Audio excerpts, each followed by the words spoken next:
regarding our video conferencing. So we'll start there because Governor Greg Abbott granted a request by Attorney General Ken Paxton to temporarily suspend a limited number of open meeting laws to the extent necessary to allow video conference meetings or telephone meetings in response to the coronavirus. In accordance with those suspended rules, we certify that this meeting has been posted online for at least 72 hours. Board members may not be board members are going to be physically present at one location, but we are allowing no more than 10 people in our room. Our public comment statements from citizens will be submitted via online and the request by 5 o'clock today, and we'll read those during the public comment portion of our meeting. So now we're going to hear those public comments. In order to provide consistency and fairness to all individuals, public comments will be heard in accordance with BPD local and procedures outlined in the Administrative Regulation BPD. Comments submitted to be heard during a called board meeting will be limited to topics listed on the posted agenda notice and shall not exceed 3 minutes. Comments general in nature will only be heard during a regular board meeting. Public comments will be limited to those submitted by 5 today, as outlined on that posted agenda notice for this meeting.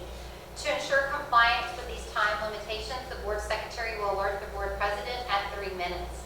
I will now read the public comment statements. We have one submitted by Mr. Matt Bushnell.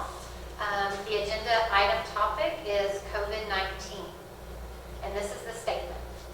I appreciate the efforts of the district in response to ensuring education continued this school year in light of COVID-19. The response has been appropriate based on what we knew about the virus and with the intention to flatten the curve. I am in management at a local fire department, am a paramedic, and consider myself educated on the virus. Although there is still much to be discovered, I believe our knowledge of it and its severity is much further than it was initially. With that being said, there are still many that may not be as educated and rely on the media to stay informed, and unfortunately, much of the media sensationalize the virus. Here is my opinion on actions that should be taken regarding next year's school year. I believe that appropriate measures can be taken to ensure the safety of students and staff. I trust the employees of the district can determine a plan of action that will meet the guidelines put forth by the CDC. There are several things I've heard as potential solutions that are not feasible and should not be an option. Continuing online learning next year would be inappropriate. This level of education cannot be maintained without having lasting impacts on the students. The level of learning is not the same, and parents who work cannot continue to support this without an impact on the family. The school taxes I pay are for facilities and staff that I expect to be utilized. Although the virus is very infectious, its effects in the younger population is minimal, and especially the severe side effects. Risk to staff can be minimized just as it has in many businesses. The virus will be here with us, and people will continue to be infected, as that is nature. There may be spikes and dips, and society will have to adjust to those accordingly.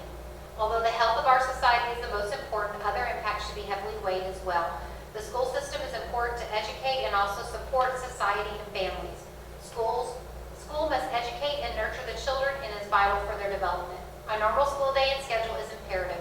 I urge you to choose a path that is minimal impact on everyone involved. Don't make rash decisions based on fear and irrational beliefs. I trust the safety of my children to the district and believe you will keep my 5th and 11th graders safe while fulfilling your duties. Bring us the highest degree of normalcy possible while constantly evaluating the current situation and take appropriate measures. No one knows where we will be in 3 to 4 months in regards to numbers, vaccines, and treatments. Have a plan and adapt as needed, but do not take drastic actions now when we simply do not know. Be rational. Thank you. Thank you, Mr. Bushnell, for your comments. Next, we have on the agenda our welcome and our agenda overview by myself and Dr. Ely, and I just want to welcome everyone here. Thank you for coming and all being in the same room, and those who are online watching. As we have said in previous board meetings, the business continues with the district.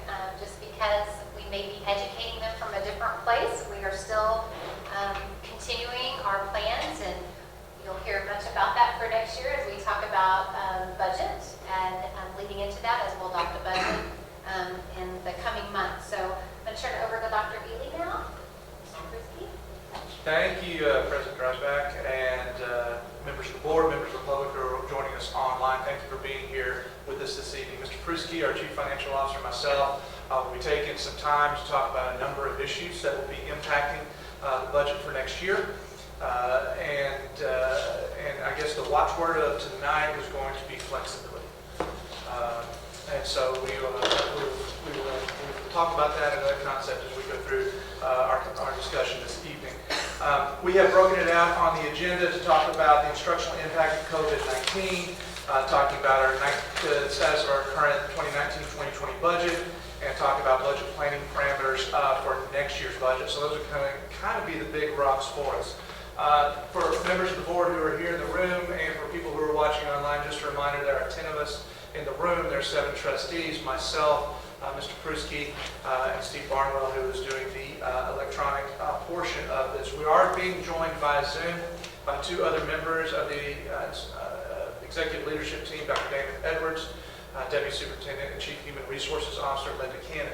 If we should have a question that neither myself and Mr. Pruski can answer or is best answered by one of the members of the executive leadership team, either Dr. Edwards or Mrs. Cannon, what we'll do is they are here on the Zoom. We will take this microphone right here. We will have them unmute themselves and we will play that through the microphone.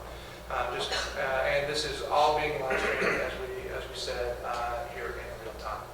So without that's the last housekeeping bit that I have. So we're going to go ahead and move forward. So you should be seeing the agenda up here tonight. As I said, we will start by trying to talk a little bit about how we assess and address the slide in instruction and learning due to COVID-19, talk about the 19-20 budget, talk about our parameters as we sit right here in early May for next year's budget, look at possible solutions for budget reductions, and we're going to take an early look at debt service, talk about our timeline moving forward. So as we sit here in early May of 2020, having been without face-to-face instruction since the day before spring break, that last day was March the 6th, we find ourselves in a unique time period and with a unique set of challenges that I don't believe any educators have had to contend with prior to this time. Job one for us is going to be determining the gaps in instruction and learning that have occurred with our nearly 16,000 SCUC students. Determine what they are and how we're going to address those. So with the last day of instruction, we already see a little bit of a slide during the summer months for some of our students without that face-to-face instruction. It's called the summer slide. And educators and assessment folks have looked at that over the years and have sought to measure that slide. But that's 2.5 months. It's usually 10 weeks of summer. What we're faced now is an absence of 5 months, not without instruction, mind you. We have had remote learning, but we have not had the face-to-face instruction that we have come to be accustomed to in public education. So what's that slide going to look like for 5 months? How has our remote learning plan helped slow that slide for our students? And what gaps are still remaining by grade level, by students, by subject area? Those are some of the things that we need to do. So we do have a group that's trying to attempt to predict what that is. It's the Northwest Educational Evaluation Association, or NWEA. It's a nonprofit group based out of Portland, Oregon, that's been working for decades in assessment and accountability. And they're going to, I'm going to show you just a couple of slides that help depict that. Can you pass those out to everybody? Thank you, if you would. We have some notes pages for you right here. They're pretty small, so I don't know if it's going to help too much on this. So I'm going to try to see if this, can you see my cursor at all? Let's look, Kenny. I can see it. Mr. Pivito, can you see my cursor there on the screen? Can you see that as I move it around? I don't. There's an open over here. Okay. So let's just talk that the second line from the bottom where it starts at 4th grade. It's kind of a bluish in color. And you see the left axis over there has the RIT score. You don't really need to concern ourselves with that. That's a standardized measure of learning there. And what you see is from the beginning of school in 4th grade, that blue line, as it goes up, our kids get better, they learn more until that typical last day of instruction, which is represented by that dotted line, kind of 3/4 of the way across the screen. And then we see that there's a little bit of a slide in the summer till we get to the beginning of school the next year. Well, our typical last day for us is somewhere towards the end of May. But our last day this year was middle of March. So we did not get the face-to-face learning that took place that we would have through a typical last day. So the question... No, you're fine. Your thought is in the way. No. So the question remains for us is, how much did our remote learning plan help not start that slide of instruction or that slide of learning, and how much were we able to mitigate that by actually the introduction of new standards in that remote environment? And that's what we don't know. For those who don't have access or weren't able to fully participate, they may have started that slide earlier. And those are some of the things that we're going to try to figure out. So the first thing that we're going to need to do is try to address the gaps. And so we'll be endeavoring to do that, especially in the areas of reading and math in grades K through 8. And we want to be able to move that assessment window up as early in the school year as possible so that we have the greatest amount of data on our students to be able to move forward. Bearing in mind, we don't have any end-of-year data. We don't have any end-of-year of our local assessments. We don't have any of the state-mandated assessments. We are, just so that the board is aware, we are going through the process of getting some assessment of where our kids are learning right now by having our teachers fill out assessment rubrics. Our rubrics determining how much our students how well they've done and how much they have done in mastering the standards through the end of the school year. This is not a typical number 2 pencil test. This is really relying upon our teachers as professionals and their professional judgment on how their kids have progressed throughout the school year and then all the way to the end of the school year through remote instruction. We'll have that information. We'll be gathering as teachers. We'll be going through filling out those rubrics, and then we'll be sharing that information next year with next year's teachers. But we still will have the need to kind of find out where our kids are. We do have mid-year assessments from the current school year where we are, and then we need to see where they are at the beginning. One of the things that we're looking at a possibility of is, will there be a way for us to perhaps bring some students in even earlier than the beginning of the school year and do some assessment? Right now, based on the commissioner's call that we had today, that is not allowed under the current guidance, but perhaps that will change in the future, and that's something that bears watching for us.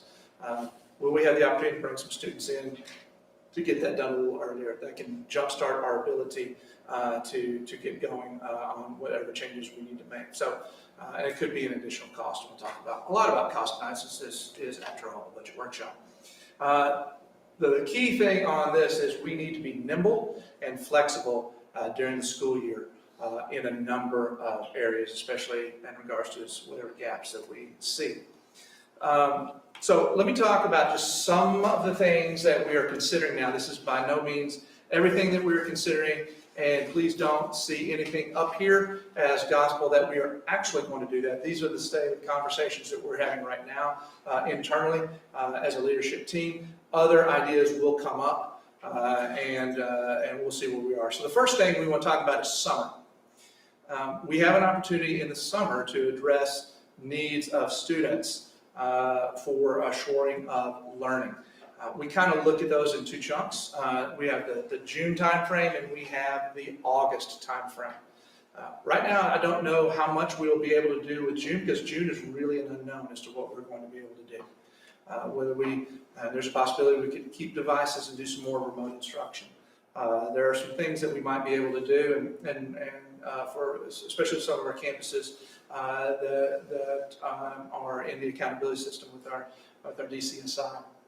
We're looking at those options, but what I think we're more targeting at right now is the use of August and how we might do some things differently there. And those things could be up to and including starting a jumpstart model of instruction, maybe bringing some of our kids in a little earlier and having some type of instruction, or maybe doing a blended model for some of our kids who've been identified as needing additional resources prior to the start. Provided we maybe even have some type of a rolling start to the school year. Don't know exactly what that looks like. We haven't really fleshed that out. We may be providing additional supplemental resources for that time frame. We may be asking to purchase additional licenses for different software systems that can help monitor progress and instruction in this remote environment. So all these things are things that we have on the table right now and are discussing. We may even look at adjusting our school year, which we'll talk about in a second. So curriculum. Our pacing guides are what a lot of us would know as scope and sequence. We will be adjusting those. Our plan right now is not to start the school year by taking the first month to refine everything that we got in remote instruction the year before. That's not our plan right now. What our student academic services staff, directors and coordinators are working on right now are finding the standards that were assessed during remote instruction. And we focused on the critical learning standards at that time. We're looking at the other standards that were missed, and we're figuring out where they fall in next year's curriculum and stacking those standards at that same time period during the school year when it occurs. So not just taking it and putting it just at the beginning as a catch-up time, but layering that into the learning of when it would be happening according to our pacing guides. And we'll be updating our focus planning guides to reflect that as well. So that's a process that's going to be undergoing all summer. And then just one of the things that we need to be considered as a leadership team, as a team of 8, as a governance team is, we have some gaps. We'll be identifying what those are. Some of what we'll need to modify that is an increase of time, whether that's instructional minutes, instructional days, and whether that's for all students or whether that's for a focused group of students or both or a combination therein. We are considering narrowing our professional development opportunities to everything is critical for professional development. Don't get us wrong, we've done some really good job here at SCUC of supporting our teachers and getting them skills that they need to be able to be successful in the classroom. But what can we do? What can we focus on, and what can we open up perhaps this year and maybe hit next year, or hit in a different manner, or hit in a blended manner, and looking at that, and perhaps leveraging that time that may have been used for professional development to increasing our instructional minutes or instructional half days or those types of things. And as I kind of alluded to earlier, this could lead us to slight adjustments in our 2020-2021 school calendar. All those things are in the air and being studied, and those and other things will as well. And bear in mind, we don't start the school year next year for 3.5 months. So, but we are pre-thinking that, and we have people hard at work addressing these particular options and more. Really? Yes, sir. On the time, I assume that's not increasing the school day or the number of days, but just reallocating the time during the days. Right now, we're not limiting ourselves to anything. In my mind, Mr. Inman, it's not making the school days longer. In my mind, It could be an option though, is that somewhat what you're saying? we could. There's any number of options that are available for us. But one of the things I think is incumbent upon us is to identify what we need and to the best of our ability, and try to figure out ways to leverage additional time in the day. So like I said, some of that could be professional development days that we're going to be 100% professional development. Maybe they're days of instruction. Maybe they're half-day professional development, half-day of instruction. Could we start perhaps a few days earlier and limit the professional development prior to the beginning of school? Perhaps, perhaps not. Hear me well. We haven't decided to start the school year early, and we have not decided to split professional development days into days of instruction. All that's on the table. All of those are resources. If you think about resources, we think a lot in board and executive leadership teams as a resource being finances and money, but a resource really is time. Mm-hmm. And so what time do we have built into the schedule? What options do we have available to think about in this truly remarkable time period that we're in? And I appreciate you being up front, saying everything's on the table and telling us now. So I And we are not going to talk ourselves into a corner on this because we really don't know what's going to work best for us. So, unprecedented uncertainty, I think, is the watchword for this evening. That first bullet there says, could Texas schools opening in the fall be modified? We heard somebody address us about the opening of school in the public comment sections. Some things have been talked about in the media over the last couple of days. Right now, the president, the governor, the commissioner have not talked about any changes to how instruction is delivered in the fall, but I think there is an understanding of all those in government and all those in public health that we don't know what the virus is going, what track the virus is going to take over the summer, and we do not know what is going to be available to us as options. We are planning, though, at this time is having school in the manner in which we have had it. But we also, please know that we have got people working in the background of what it could look like in case we don't. Just so we're not caught flat-footed if it's announced on August the 1st or something like that. We're trying to pre-think on some potential solutions for that. And know that we work with our folks in the region, especially in Region 20 and in Barry County. I meet once to twice a week virtually with superintendents in Barry County. Dr. Edwards is meeting with the Barry County Chief Instructional Officers on at least a weekly basis as well. And so those folks are looking as well as to potential options for us. So that's an unknown for us. Again, unprecedented uncertainty. Switching more into kind of the usual reason we're here in a budget update is to talk about budget. We have a lot of unknowns with that. We don't know how COVID-19 will impact enrollment, and we'll talk about that. We're going to have to make some assumptions, and we're going to have to modify those assumptions. We'll talk about what they are right now here in a little bit, but we don't know. And as everybody in this room knows, how many kids you have and how often they come to school is the main driver of the school funding system as it currently exists in the state of Texas. Property taxes is a huge unknown for us. What will property tax rates be? Everybody got their property, who's a property owner here got their tax notices in the mail. Will there be more protests than there ever have been? Quite possibly. So we don't know what property values will end up being. And then when it gets to the end of the year, who will have lost their job will not have the ability to pay their property taxes. So what will our collection rate be? Again, unknown. And then that last one is a scary one for a superintendent and a CFO. I would say, what could the state call for mid-year budget reductions? We don't know.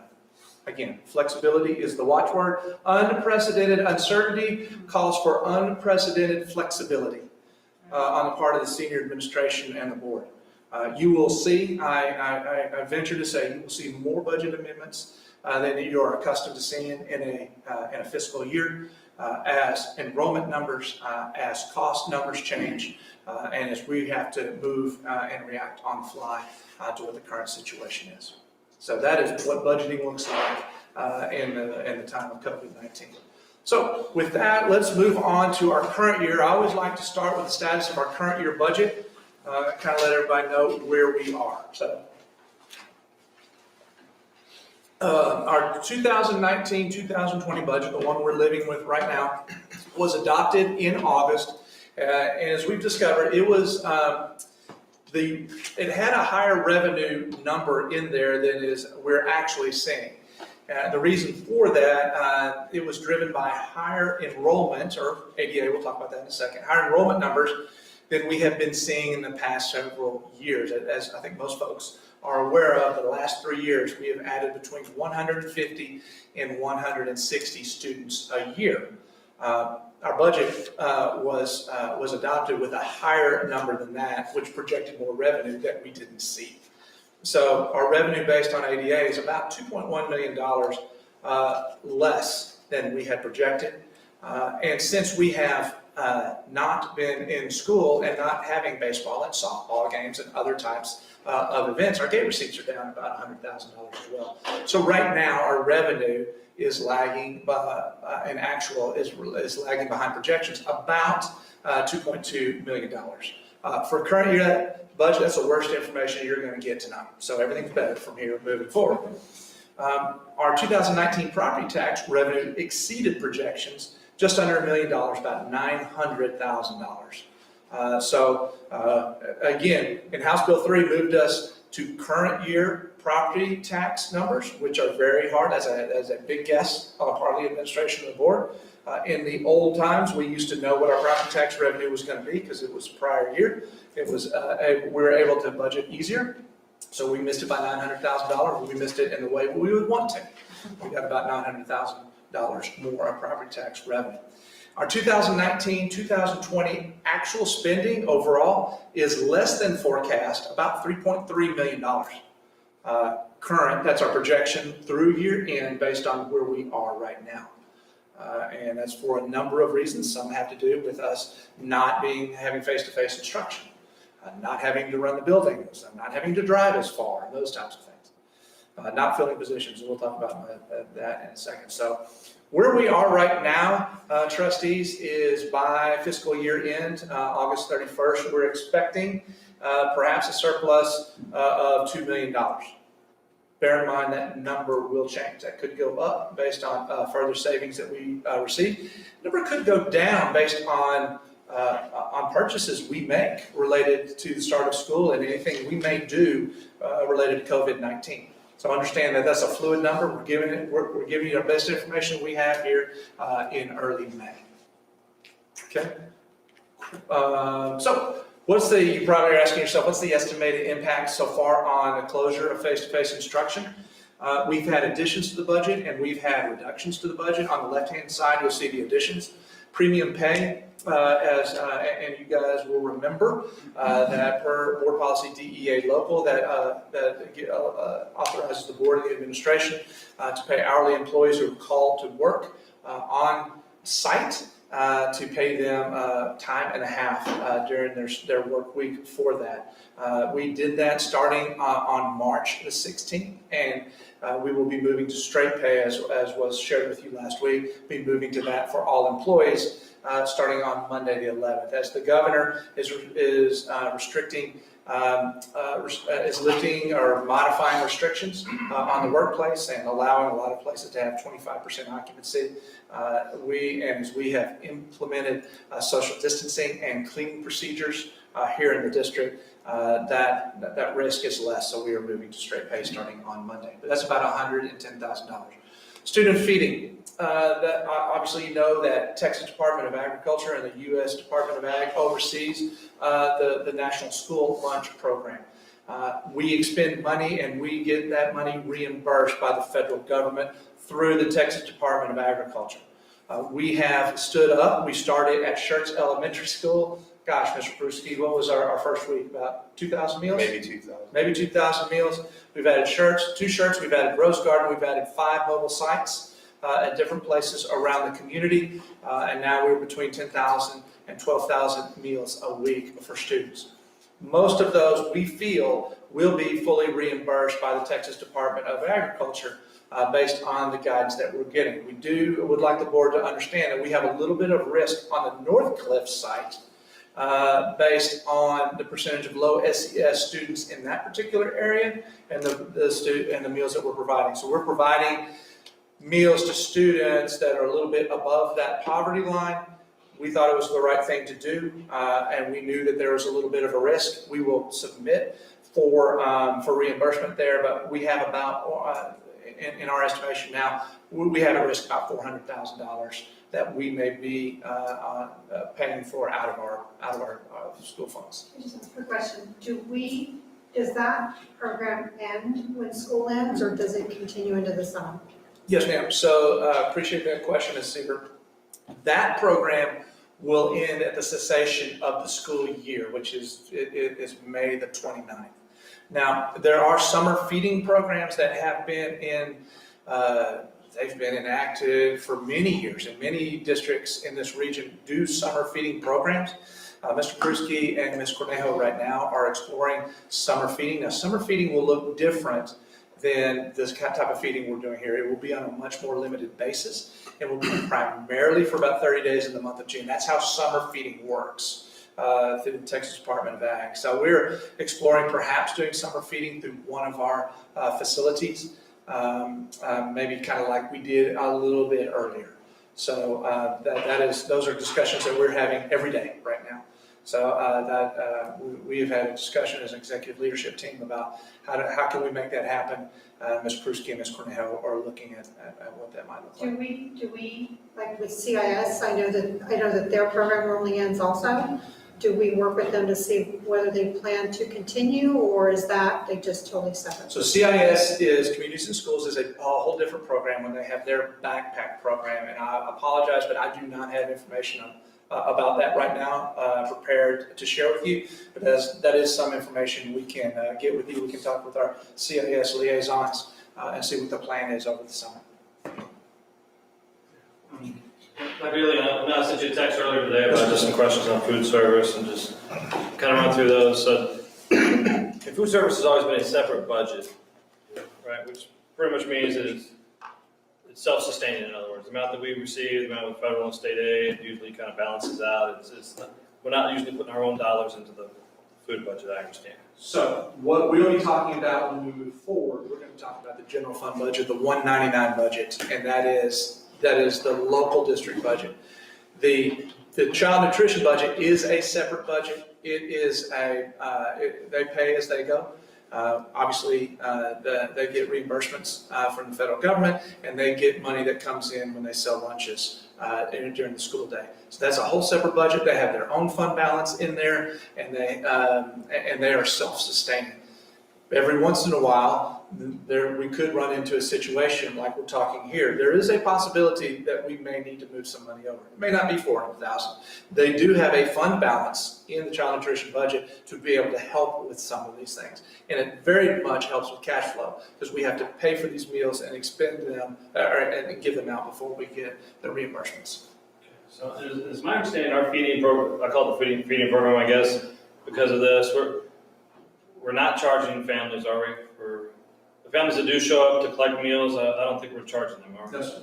Yeah, are we certifying that they are in fact our students or our families? So that is where the guidance from the Texas Department of Agriculture has evolved over this time period. At first, it was feed people, and then it was you have to certify that every person you're feeding is actually in your school. And if you may recall that SCUC and other districts actually had to have the kids in the car for a time period. And then we were able to certify kind of more globally, and so we could give that food out. We could kind of do it one time and give that food out. So we have modified, and I just want to pause right now and thank Maggie Cornejo, Francisco Perez and his transportation folks who have done a yeoman's job in this, in rolling with the punches and modifying our practices and procedures as we get new guidance on that. So we're not charging families right now. We're not. Okay, so we're not going through the free and reduced and ability to pay. I mean, basically if they show up and so you're saying, so I know the children don't have to be in the cars, but we're still certifying that they are students of ours. You want to give more information on that? Well, it's on the evolution. I'll use that word again. It's evolved every week, Mr. Inman.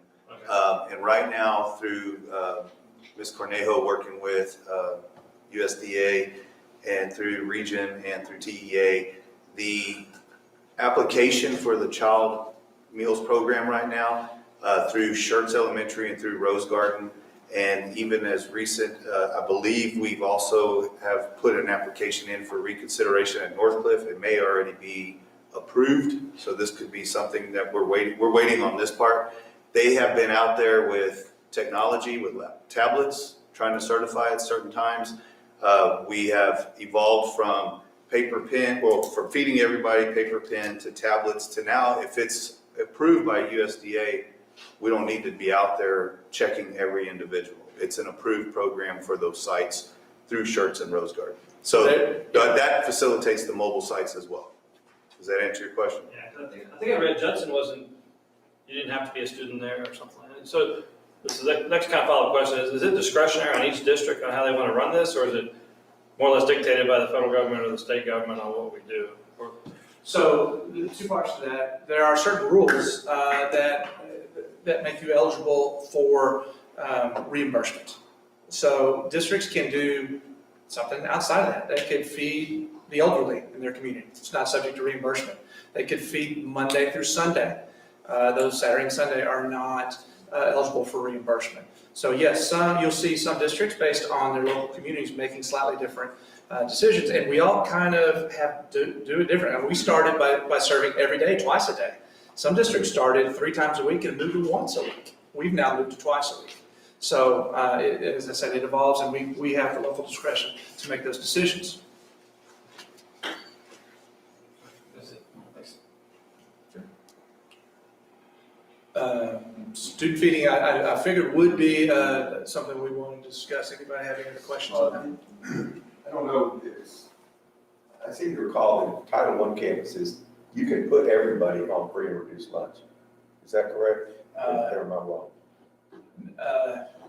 It has to be above, I hate to say, to be a school-wide Title I campus, percent of free reduced lunch needs to be 40% or greater. Yeah. But for school feeding, it is much higher than that. I want to say it's 80% or 70%. It's a much higher threshold than we see in SCUC campuses. Yeah, I know, because I know some school districts, everybody's on free reduced lunch, but they just, That's because they have a very high proportion of their students. And they- qualify for reduced lunch. they don't get reimbursement for a portion of those students. They just- I think they get reimbursed for every meal they serve in that particular situation. But again, they have a much higher proportion than we do. Population, yeah, okay. So you're talking about the summer, the June, would that be more restrictive because it would have to be just free and reduced lunch students? So yes, and it has to be out of a campus that has more than 50%, and correct me if I'm Yes, wrong, no, you're going. that has more than 50% of their students on free and reduced lunch. So we're 29% free and reduced lunch across the district. Most of our schools are not that high, so we have a couple of options that are. So have we looked at Watts Elementary again as far as where they're at?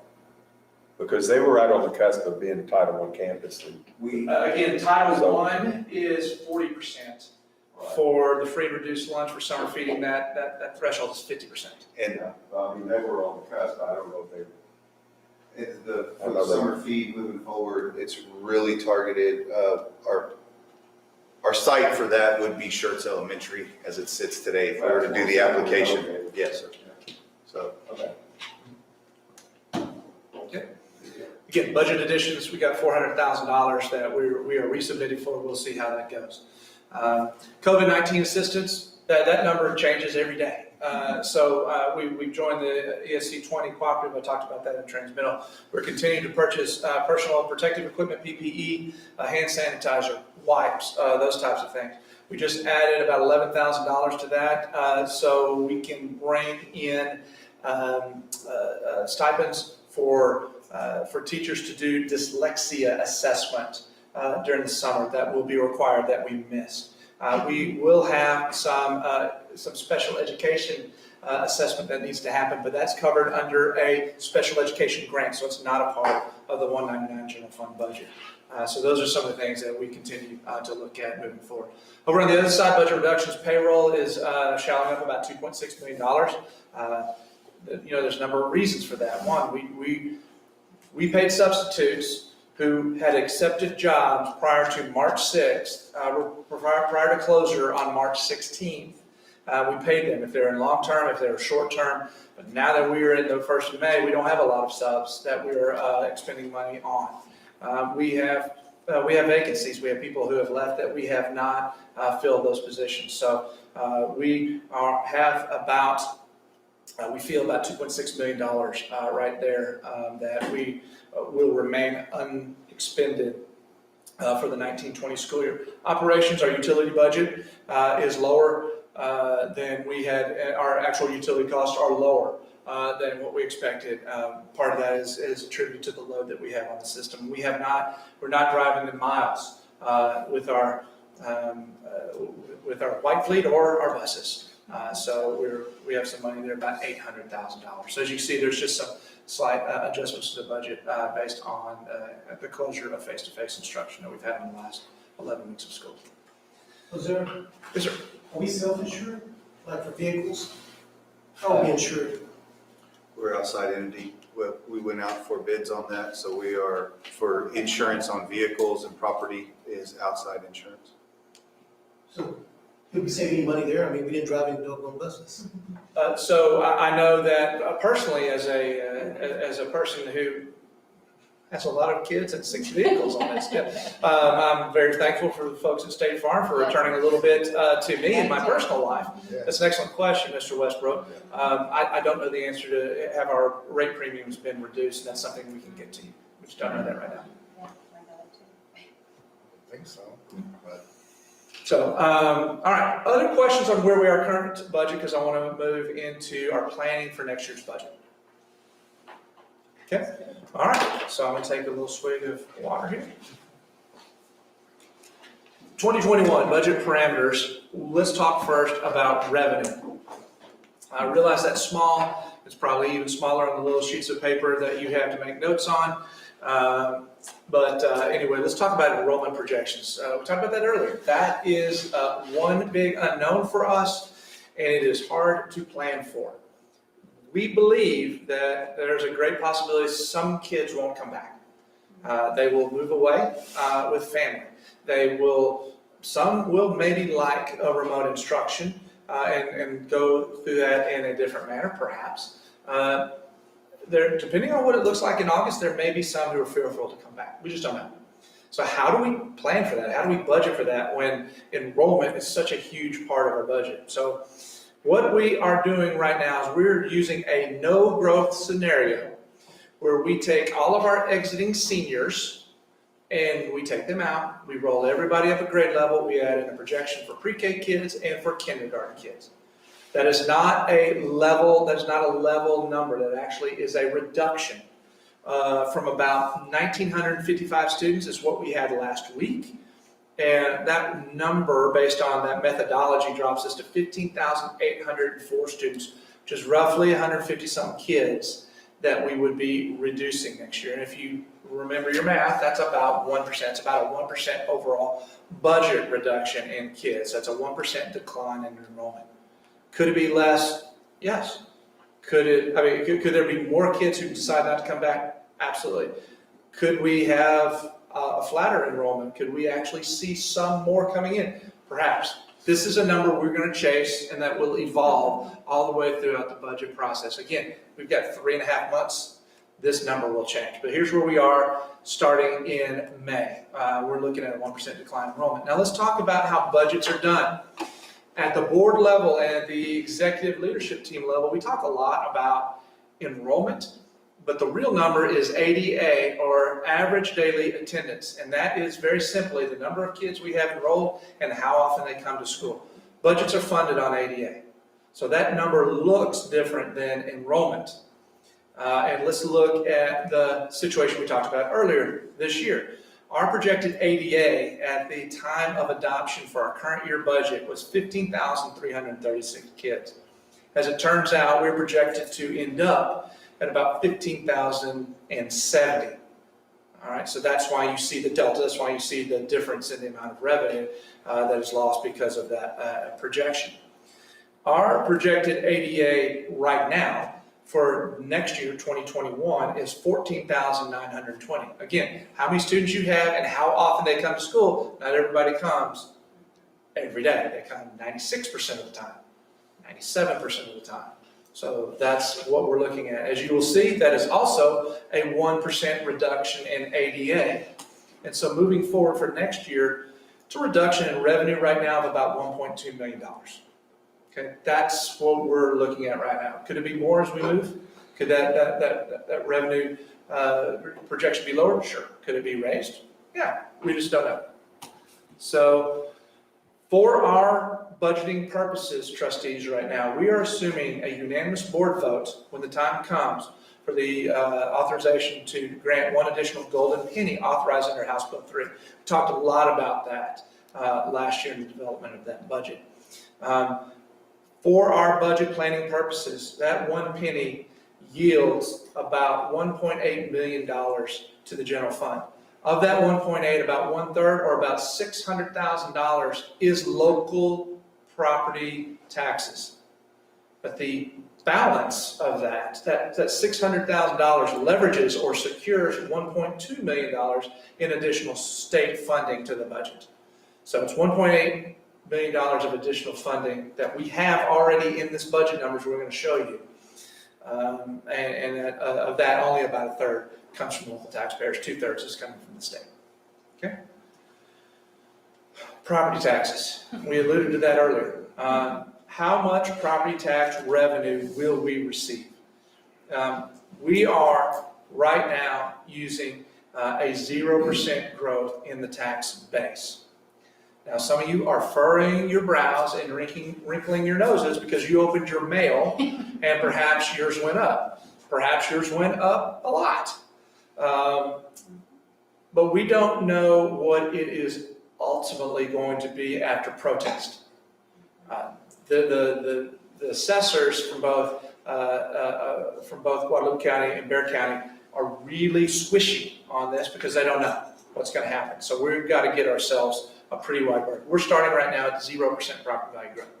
We're hopeful we can bump that up at least a little bit. If we're able to bump that up through the summer, at least a little bit, it's going to be a positive to the budget. Hopefully we don't have to go into any property value reduction. So I was talking to another superintendent this week, and their local property tax assessor's office says, yeah, we're projecting right now 3% property value increase, but be prepared for a 2% loss. Well, 5 percentage points doesn't help out a whole lot in the budget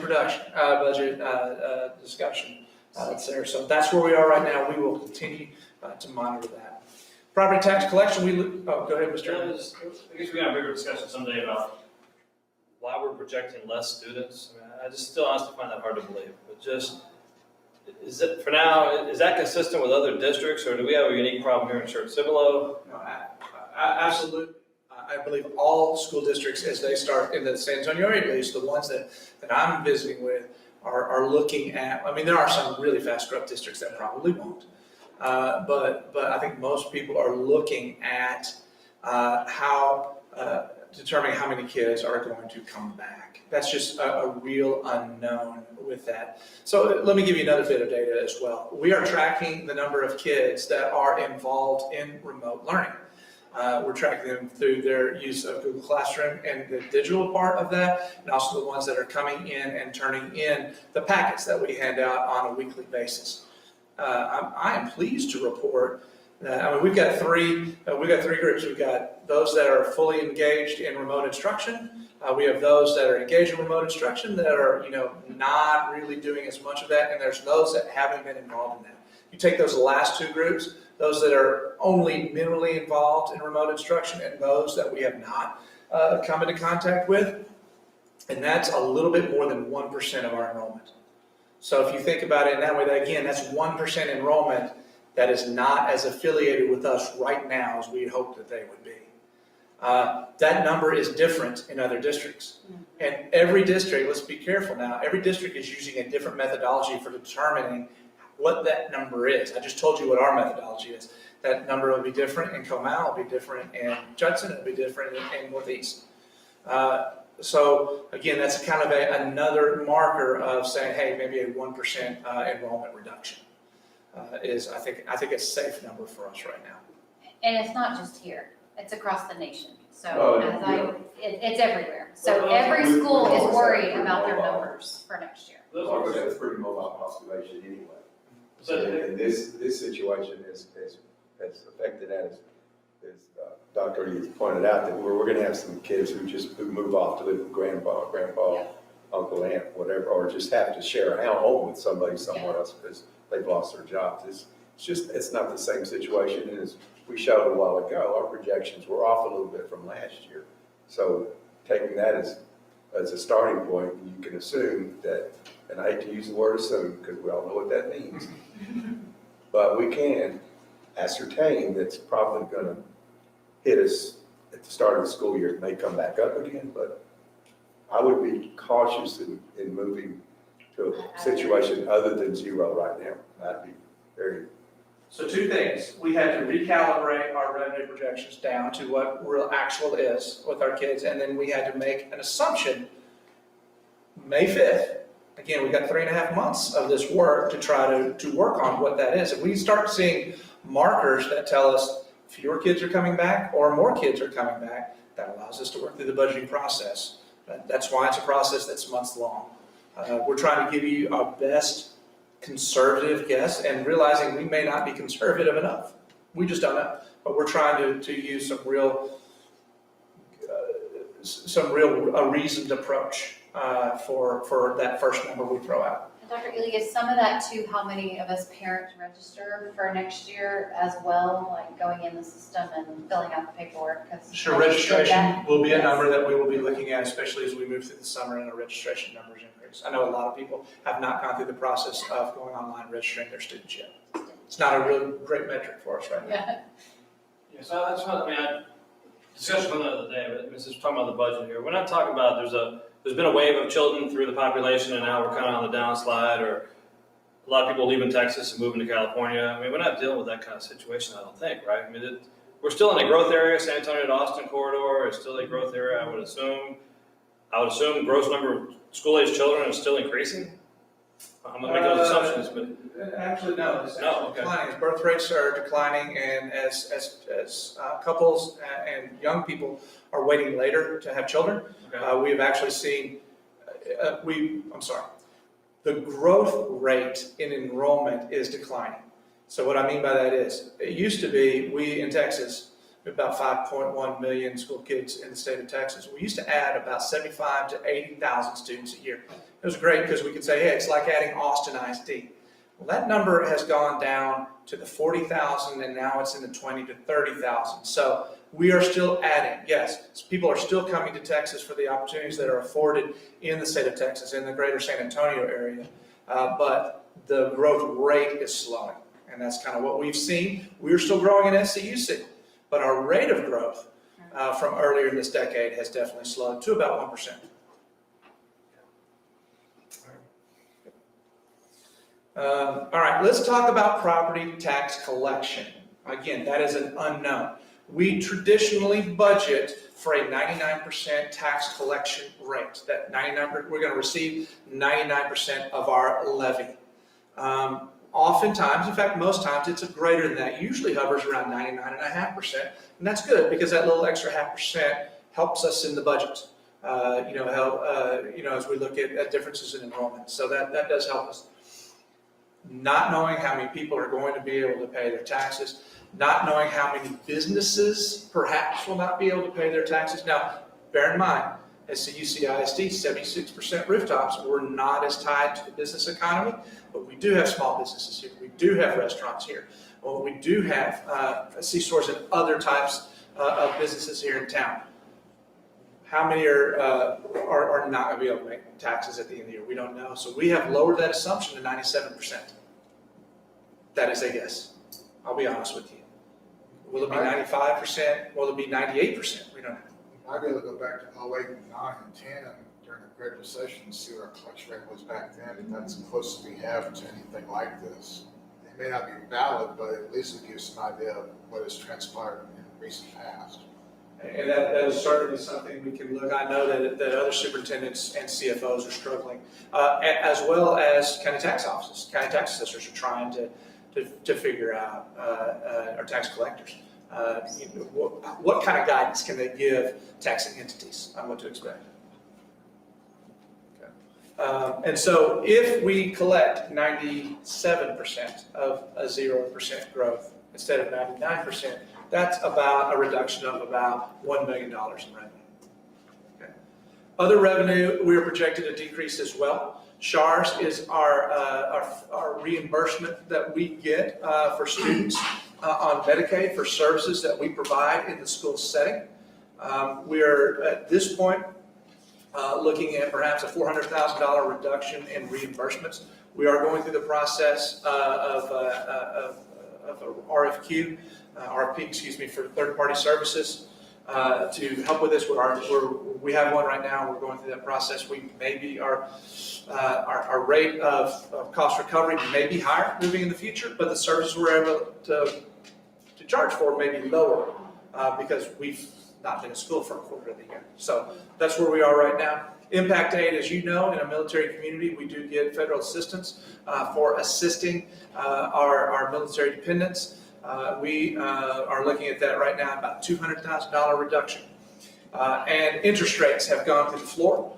They were steadily creeping back up over the last year, year and a half, and now so we're projecting about a $700,000 loss in interest income moving forward. So here on one, oh yes, sir. So for the last, for Schertz and impact aid, we're gonna lose it.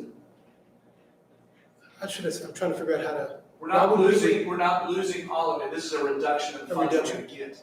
Exactly, so why would we get less? Well, for instance, on impact aid, Ms. Westbrook, it goes back 2 years. So in 1920, I should say, hold on. So in 1920, our number for this year on impact aid, there's a 20% threshold for funding from the Department of Defense. So we were at 19.3. So that is going to relate in a decrease in funds in the next budget.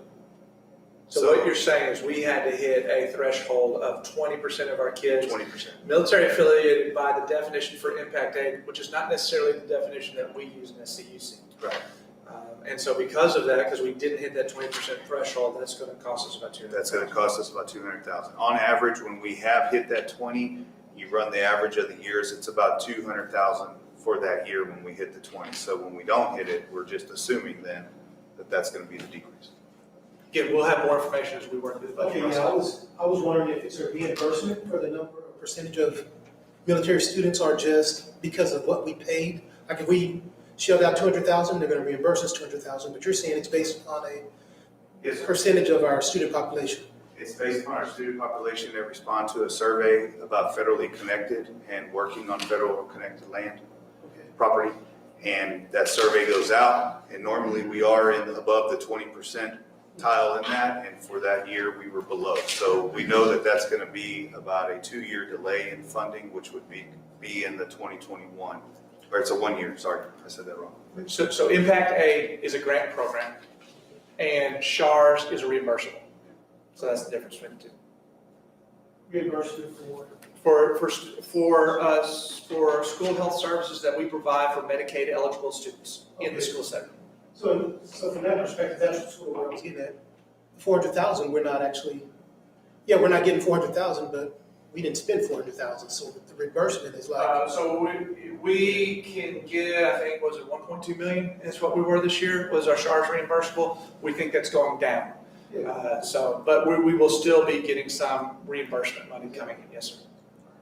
We just can't count it as revenue that we Right. might have used past, So that revenue is declining there. So that's where the summary slide comes in right now. If you start with that 134.2, which was our adopted revenue budget for this current year for 1920, we reduce our ADA 1%, that's 1.2 million.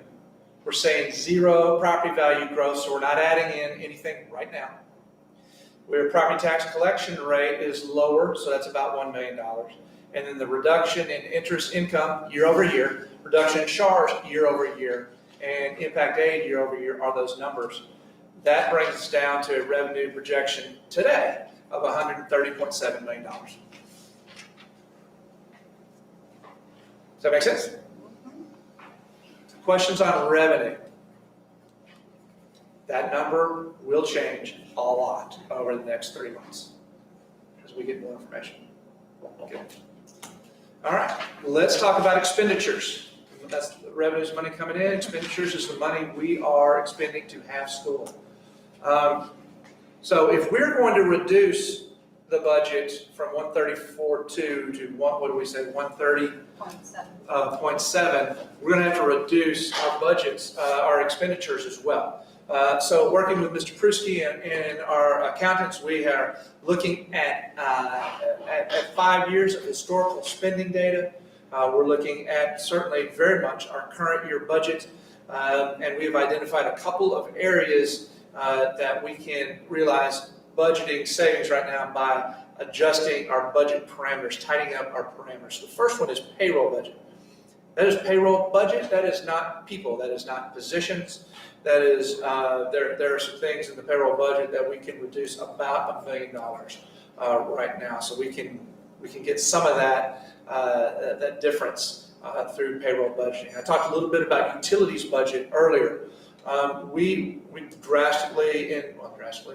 put a pretty hefty utility increase in our current year budget. Now it's predicated on adding additional square footage to Clemens High School. I think we overestimated the amount of utilities that we added in there. We believe we can reduce that overall about $900,000. So right off the bat, through just different budgeting parameters, we can reduce our expenditure budget about $1.9 million. An example of the payroll budget? It's not personnel, it's not whatever, so give us an example.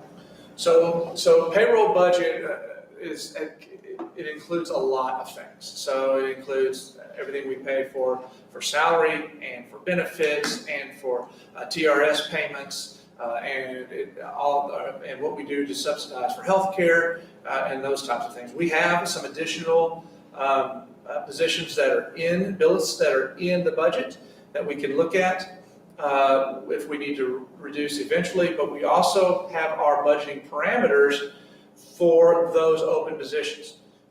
We right now budget for those open positions at the midpoint. We don't often bring people in for vacant positions at the midpoint. We often bring them in lower, so we can adjust that.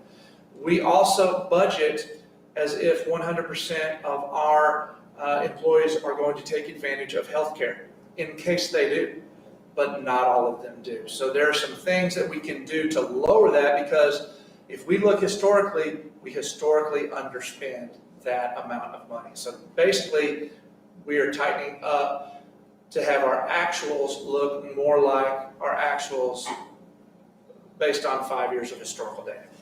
Does that make sense? Yes. Mr. Brisky, anything you want to add to that? The only thing I would add to that, Dr. Ely, is we also fully load every position to be here every day. Thank you. That's a And key. that's not always the case, meaning day one start of school, we have everybody fully hired and everybody's here. Well, that's not always, you have various classifications of personnel that are not here all the time, every day. And that equates to subs, equates to vacancies, equates to non-payments. Anyway, so that's just another piece of that pie. Employees leave in the middle of the year. Oftentimes there's a lag between when we hire the next employee, and oftentimes we hire somebody who makes less than them. It's not always the case, but sometimes that happens. And so payroll is 82.6% of the current year budget. We're still pretty good with payroll. It is a large portion of our budget. We're pretty accurate with it. But there are some things that we can adjust in our budgeting parameters, and that's what we're looking at here. Okay, so parameters, not, instead of full staffing, take a more realistic staffing approach based upon a 5-year, okay.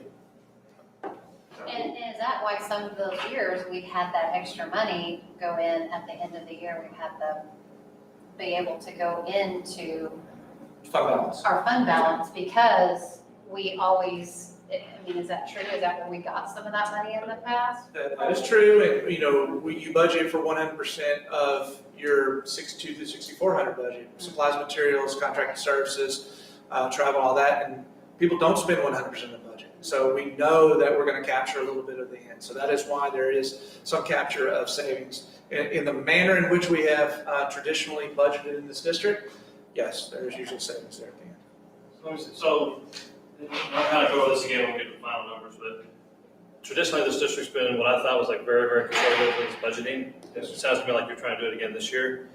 But also historically, there's been a little bit of wiggle room, let's call it, in there, in the payroll area, in which is done for a reason, I assume, but just, so when we've had some surplus, it's because that part of the budget at least has had a little bit of wiggle room in there. It is, in looking at the budget, there were some things for utilities that we, almost $1 million in utilities. There is stuff in payroll. There is some of the underspending of 62 through 6400 budgets. But when payroll is 82.6% of your entire budget, a little bit of a change in that can yield some savings. Yes, sir. Yes, sir. Unless you're gonna bring it up later, are you gonna bring up the fact about, health insurance, we're self-funded if that's? We'll talk about that. Okay. Yes, sir. All right, so what we got up there right now is talking just about budgeting and just about changing our budgeting parameters, and that saves us about $1 million. Let's talk about positions. Let's talk about attrition. We've already had a number of people that you have accepted resignations for in the district, like we do every year at this time. I've gotten the executive leadership team together and asked them to look at both their budgets 62 through 64, and if you're not familiar with these numbers, by the end of the year, you will be, because we're going to talk a lot about 6,200, 63, and 64. We're looking at our budget reductions that we can have there. We're also looking at some 6,100 costs, which is personnel through attrition.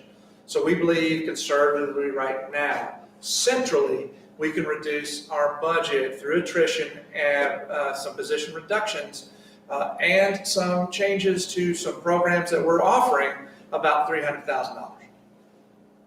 One of those I want to throw on the table right now, and that is the contracted services that we have used in the past for our student, parent, and community surveys. You'll recall that we were going to do a community survey this year. We never launched it because we went into COVID. But we've had student surveys and parent surveys in the past, and we've used a third-party contractor to work with us. That same firm has also been a primary leadership development, started first for the prior superintendent, executive leadership team, Team 1, and then this year we've done a lot of work with what we call our next level leaders. That's down from the coordinators and assistant director type positions, assistant principal type positions that we have in the organization. So we have done a lot of professional development, a lot of leadership development over the years with this particular group. That is a budget number of about $65,000. So what we have on the table is I have come in here over the first couple months that I've been here and have looked at the budget. That is something that, in my estimation, at this time, based on moving into budgeting during COVID and the uncertainties of next year, that I don't know is mission critical. It does yield important data for us. It does yield some priority 3 data and some priority 4 data as far as efficiency and certainly student, parent, and community satisfaction. That doesn't mean that we won't figure out a way to get community, parents, and students satisfaction data. We can do that another way. We can put this back in. This is where we are right now. As a part of that $300,000, it would be eliminating at this point that $65,000 expenditure there. Now, that's a conversation that we need to have, and we need to have over the next several months. If that's something that we need to add back, it's something we can add back. But in working with the ELT and looking at our most critical needs as a system right now, I don't know if it's most critical. And that is something that we could go about doing a different way, or it's something we could add back in. So, we can certainly have discussion about that more as we move on, but that is reflected here in this $300,000 number. I don't want to get too far in the weeds, but I think at one time, Baldridge Quality Texas, I think was the name of it. We maybe spent about $1 million a year on that kind of training. Do you know if we're still doing that or still expending that much money? I believe this, the group that we use right now is very much affiliated with the Baldridge framework, and they help us with, as we said, leadership development. And again, as I understand Baldridge, a lot of that is understanding your stakeholders and their feedback and making decisions based on that feedback. And that's a part of it as well. I would like to say here that the Intergage staff survey that we have given each year, we still plan right now. It is in the budget for next year, and it just opened yesterday. For employees here. And so that is priority 2 data that we get that I know that is important to us as a leadership team. I believe it's important to the trustees as well. That is still in the budget for next year right now as we sit here today. So part of your assessment is to determine what professional development training for the central office as well as our staff, and that this is just part of the outcome of that. It's something you've looked at. If we were not in a situation where we needed to prioritize mission-critical expenditures, we might have kept up with this, or we might have gone through a longer evaluation process. So, as you know, as everybody here recalls, I got here as brand new superintendent. 1st of February, had 5 weeks of regular instruction, went to spring break and never came back. So there is a much more of an evaluation myself, the executive leadership team, team one, needs to do on our processes. And so, yeah, we might have kept it, we might not have, but we just didn't have that. This is based more on prioritizing mission critical things for instruction. All right, so that is central office of about a $300,000 position reduction and PD surveys, as we talked about. We talked earlier about adjusting our enrollment projections down about 150 kids. Well, if we're going to have fewer kids, then we would need fewer positions to be able to meet those needs. So based on the enrollment projections. So Mrs. Cannon, Chief Human Resources Officer, has worked with all of the K through 6 principals right now to look at enrollment projections, where kids, what grade levels will be increasing by campus, what grade levels will be decreasing. Looked at our staffing parameters. We have not changed our staffing parameters. This is just looking at lowering the number of students we expect and using the attrition that we have already seen, reallocating teaching staff and to a much lesser extent paraprofessional staff based on those enrollment trends. So looking at about 150 fewer kids, this is some of the attrition that we would do. We have had more resignations than this. So we are looking, and we are still have positions on our website that we are filling, both for current year and for next year. This is taking a very good look with our Human Resources Office and principals, virtually shoulder to shoulder working through this. If we weren't virtually, we would literally be shoulder to shoulder working through these. As I said, our staffing parameters have not changed on this. It's a function of a lower enrollment projection. To the extent our enrollment projections increase over the process this summer, these next 3 months of developing the budget, we could see an increase in the number of positions. And that's why we still have those ready through position management. Okay, so that's 8 professional positions, that's 8 teaching positions and 1 paraprofessional, and that's about $550,000, and I'll round that down here in the future here to 500. Okay. Other potential budget additions after the start of the budget. That's a great question, Dr. Ely. We don't know. We could have extra duty pay. We talked about some of the things we might be considering in the summer. We may have extra duty pay and different things that will happen next year. We don't know about. Different curriculum materials, different software licenses, different additional resources we might need to do. We may have additional cleaning and PPE needs next year that we cannot forecast right now. We may have additional technology needs. And I could put another bullet there for et cetera. We just don't know. Again, it's related to the spread of COVID-19 and us being nimble, kind of like I talked about at the beginning, being nimble and flexible and understanding that as the situation evolves over the course of the next school year.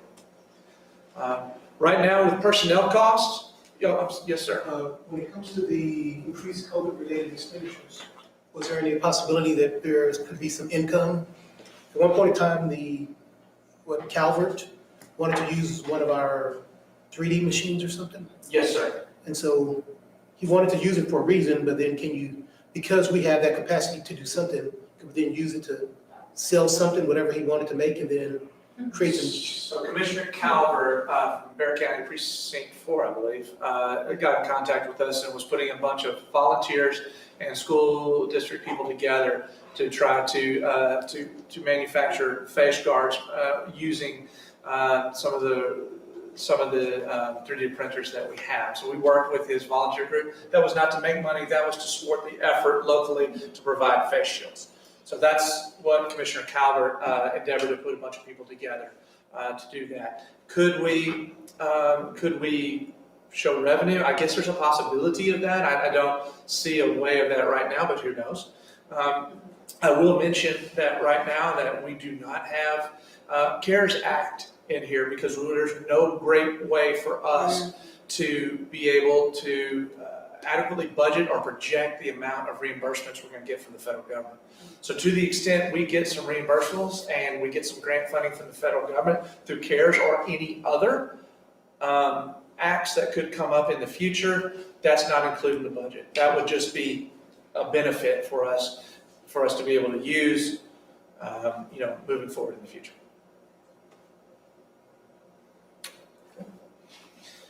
All right, so we have to make some assumptions as far as personnel costs at this time. Again, we're giving you where we are right now in early May in consultation with, I believe, all the school districts in Region 20 in Bexar County. No one saw how we, especially with the big raises we gave last year, how we could move forward at this point with any compensation increases. So this budget that you're going to see here, this expenditure budget that I'm going to show you here in a second, does not contemplate any increases in compensation at this time. Could that change over the life of this budget? It could. We are being very conservative with the great amount of unknowns that we have really laid out and talked about earlier in the discussion.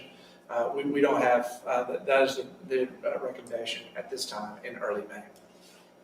The other, I think we had a question earlier today about healthcare costs. That is an unknown. We will be working over the next month to see what on our partially self-funded plan that we have for health insurance. What's that going to mean for premiums for our folks that take advantage of that? What does that mean for our district contribution towards health insurance? We don't have a good feeling for that right now. So that number could be a budget add, quite possibly, by the time we come back next month in June. I just don't really know. But right now in early May, with having no number, we're keeping it at 0. So you don't even have a reference point when it comes to like visits to the hospital, to the We're doctor? working through and gathering that data right now. Yeah, we're gathering that, analyzing, we're working with our TPA who helps us with that and trying to make projections on trends moving forward. So we hope to have a good first stab at that number for you next month. And then in about 9 months, you're expecting some babies, so. Well, I've been sitting here for 5 years. They're at home all day, that's what I'm saying.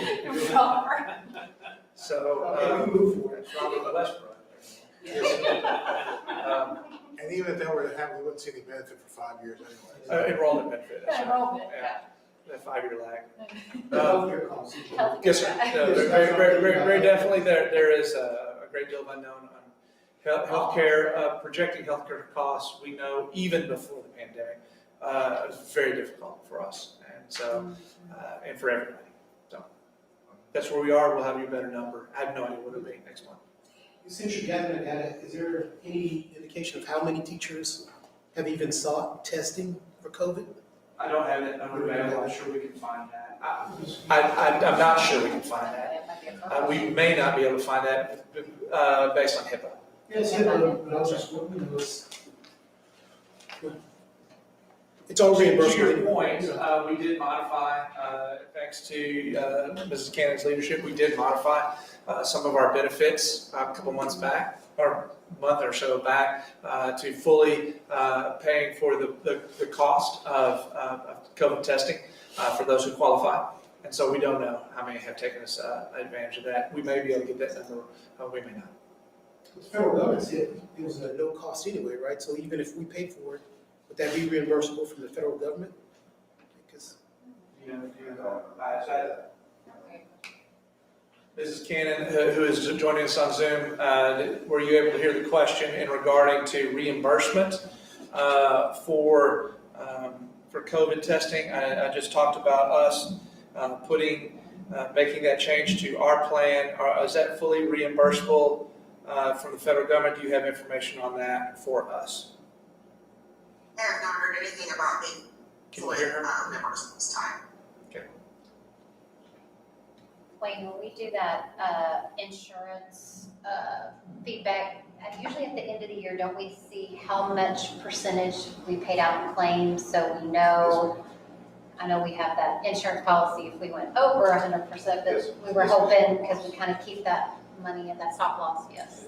That goes back to what Dr. Ely was mentioning. We're gathering that data and we're following that. And then also looking at that through monthly reports from Gallagher. Okay, yeah. So we should have more information as we tighten up this year. Okay. Let's not forget that there's been a freeze on elective procedures, and anything that might have been reimbursed for elective didn't get expended because they aren't doing it. And maybe they will. Yeah, there may be a- Next plane There here. may be a bubble in there. You're right. Yes, sir. That's a good point. I hadn't considered. Other questions on personnel costs before we move on? So a summary like I did for the revenue, here's the appropriations summary right now. Again, we start off at $134.2 million. The reduction of the payroll budgeting, tighter payroll budgeting of $1 million less in appropriations. Tighter utility budgeting is a reduction of about $900,000 overall to the budget. The central office adjustments that we talked about is $300,000 reduction to expenditures. Campus staffing, based on lower enrollment projections, is about $500,000. Compensation is no add right now, and healthcare benefits is no add. So we have a draft appropriations projection here in early May of 131.5. So putting them together, we have a revenue budget of 130.7. We have a draft appropriations budget of 131.5, which has us at a deficit right now of just under $1 million. And on a $130 million budget, that is under $1 million, is really pretty tight right now. So, questions so far on budget parameters for next year? Just for clarification, because on the golden penny, Yes, sir. I think back at the slide said it's included in the current budget planning. Was that, so if we voted for that, I think you said it was $1.8 million that we would get? If you vote for that, you're getting this. If it does not pass unanimously, we've got to lower our revenue $1.8 million. Yeah, so the $1.8 million is included in the 130? Yes, sir. So it will be the administration's recommendation to go forward with that when that time comes.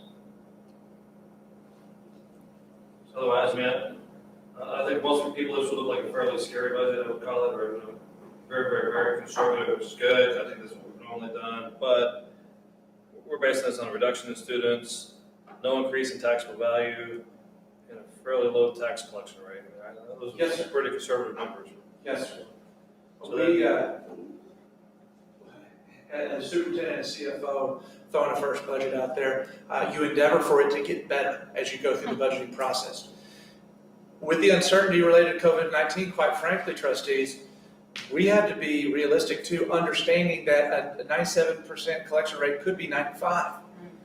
And losing 1% of students could be 2% of students. So we just have to be pretty, just knowing that it's just really uncertain at this time. But our hope is that both, as we go through this, my hope, I guess, as superintendent is, that revenue number is going to go up slightly. And quite frankly, the appropriations number is going to go up slightly. Because if we have more students, we're going to need more staff. If we have more needs, we're going to have more resources.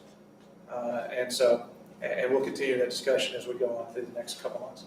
So arguably, the legislature doesn't meet until January, so. The next regular session does not start until January of 21, yes, sir. So they can't really move the ball on us necessarily at this point. Unless the governor calls a special 30-day special session. Well, the legislative budget board could, depending on revenue coming into the state, they could, That's those, scary. the amount of money coming down to the school districts. That's why I say, talk about mid-year reduction, legislative budget board could do that to us. I think, Mr. Finley, technically they could, but let's recall that that public education, unlike some of the other things in the state budget, like the highway department and the prisons and other things, public education is a constitutional guarantee in the Texas Constitution. They have to provide for a general diffusion of knowledge.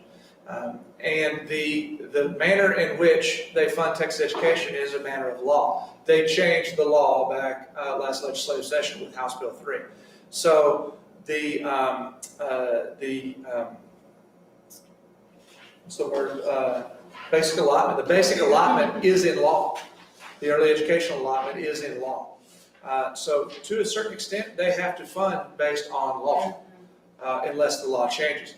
Which brings us to where we will be 1 year from now, is in the middle of that legislative session that Mr. Inman talked about, and contemplating a very different state revenue situation, and that law changing, and what will happen to the basic allotment, what will happen to these other allotments, and the budget projection for 21-22 may be less rosy than what we're looking at right now.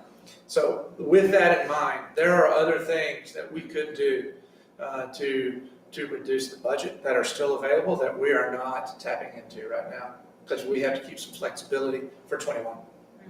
And we have to prioritize the classroom. We really have not touched the classroom or the campus level. We have only adjusted our numbers based on our enrollment projections. We have not updated our staffing projections to change those ratios. So one other thing too, just moving forward, it's looking like you're projecting that we're going to add an additional $2 million to our fund balance. So that's, I hate to look at it this way, but we're starting off with $2 million increase there to possibly use over the course of the next year as well.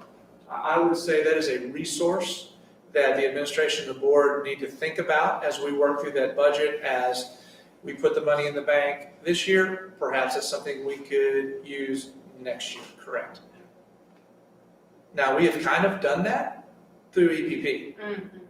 So, and I'm not prepared to have an EPP discussion right now. We can certainly talk about that later. But if we do have that resource, then that is something that we can certainly have a discussion on moving forward, especially if we have very different COVID-19 related expenses. And that 2 million, some of that would not be going in there if we were not having, if it would have been completely a regular school year.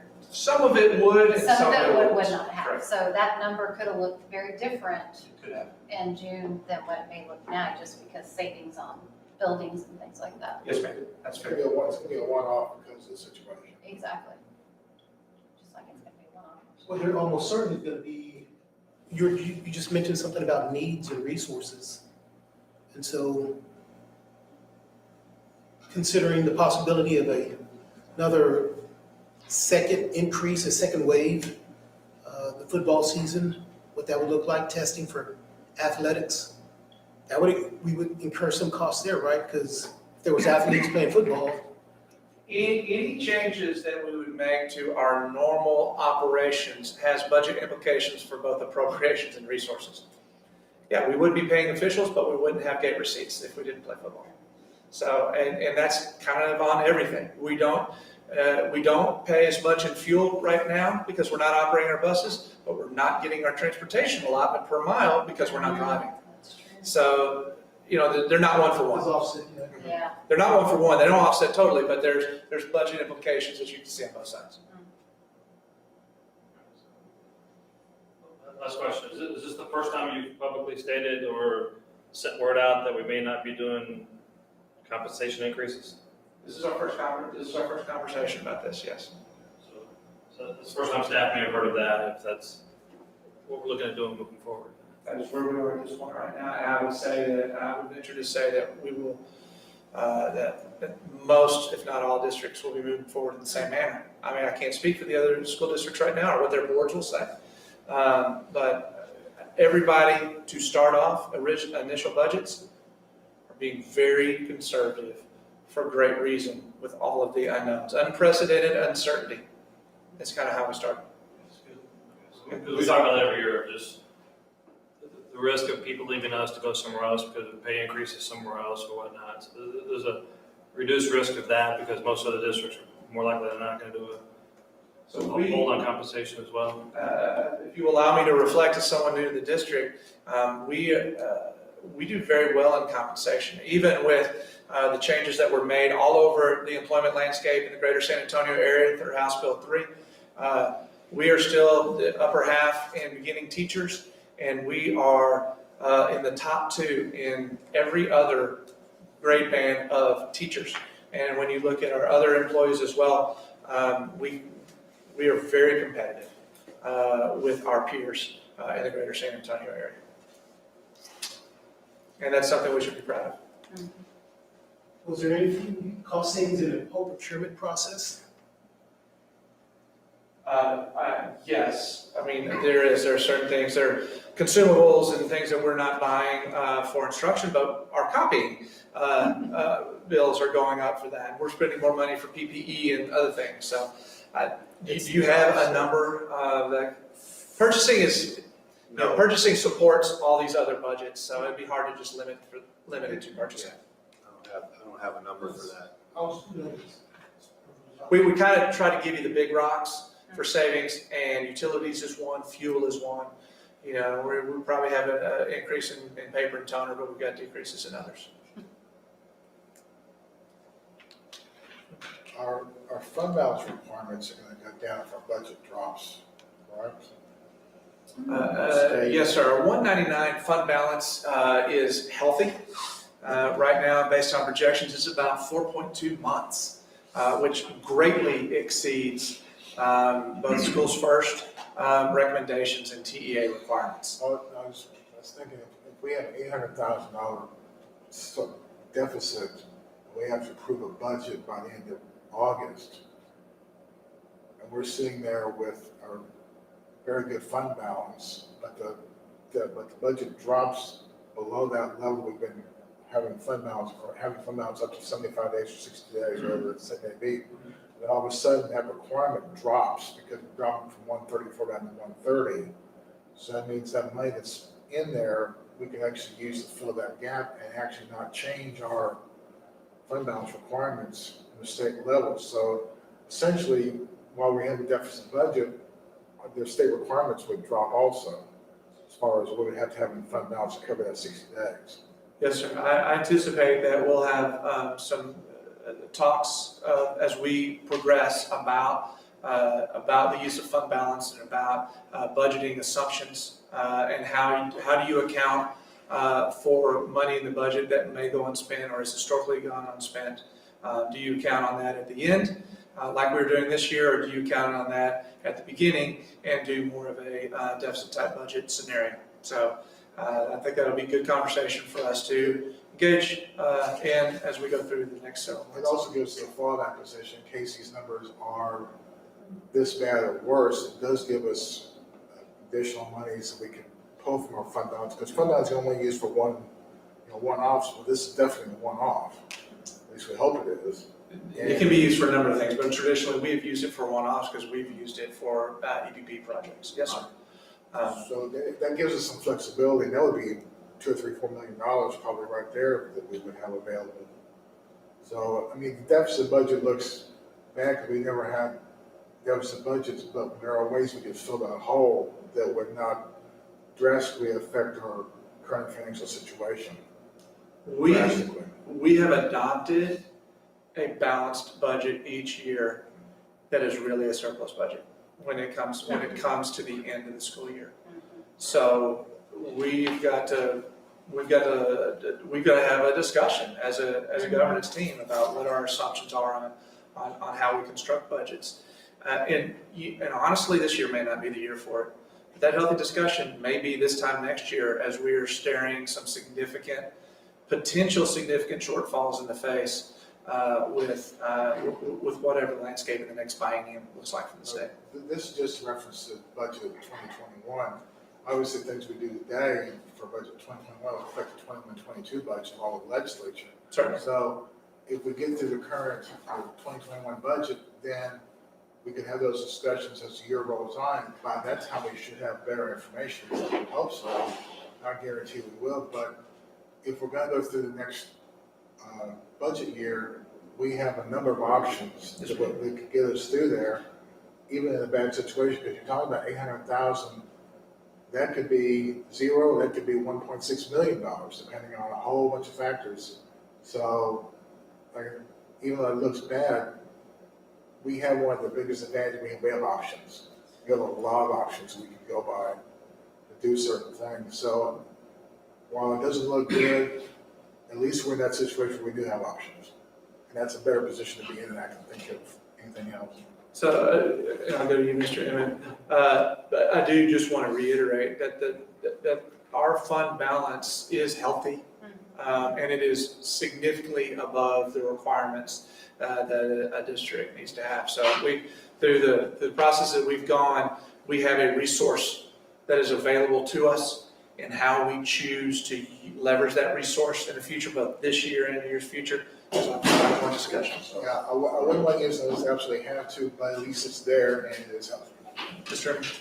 Yeah, I would say from a PR standpoint, you made the comments that we still just need to let our staff know they're highly valued, and our community know that our staff's one of the, regardless of what we do, one of the highest paid staffs in the area, I guess. And we still do have a healthy fund balance, regardless.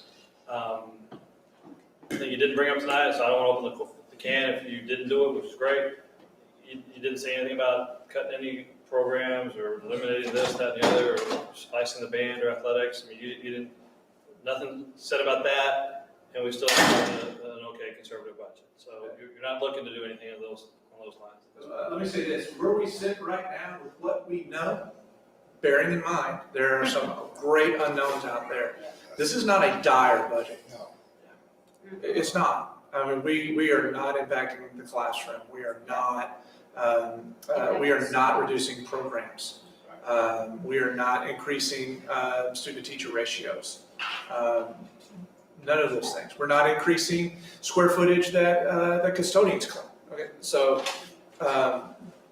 with that in mind, but it is a conservative budget, and it is a tight budget right now. I'm hopeful that we're going to have some markers that will help us as we move through budget preparation. That some of our enrollment numbers, some of our property tax numbers will be better, and I hope that we will be opening school in a manner that as close to as possible resembles school as we know it. So, but as a good steward, as we all are good stewards of the public's money, I think this is a great start for us right here. A conservative first stab at it.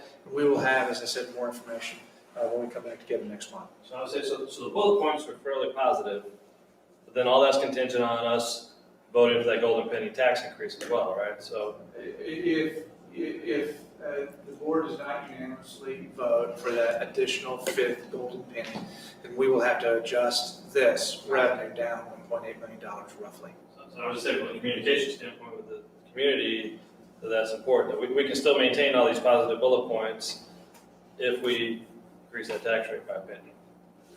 If we increase it, Without that, then we may have a dire budget. I mean, if we don't access those extra 1.8. it will certainly become tighter, more difficult. Absolutely, yes, sir.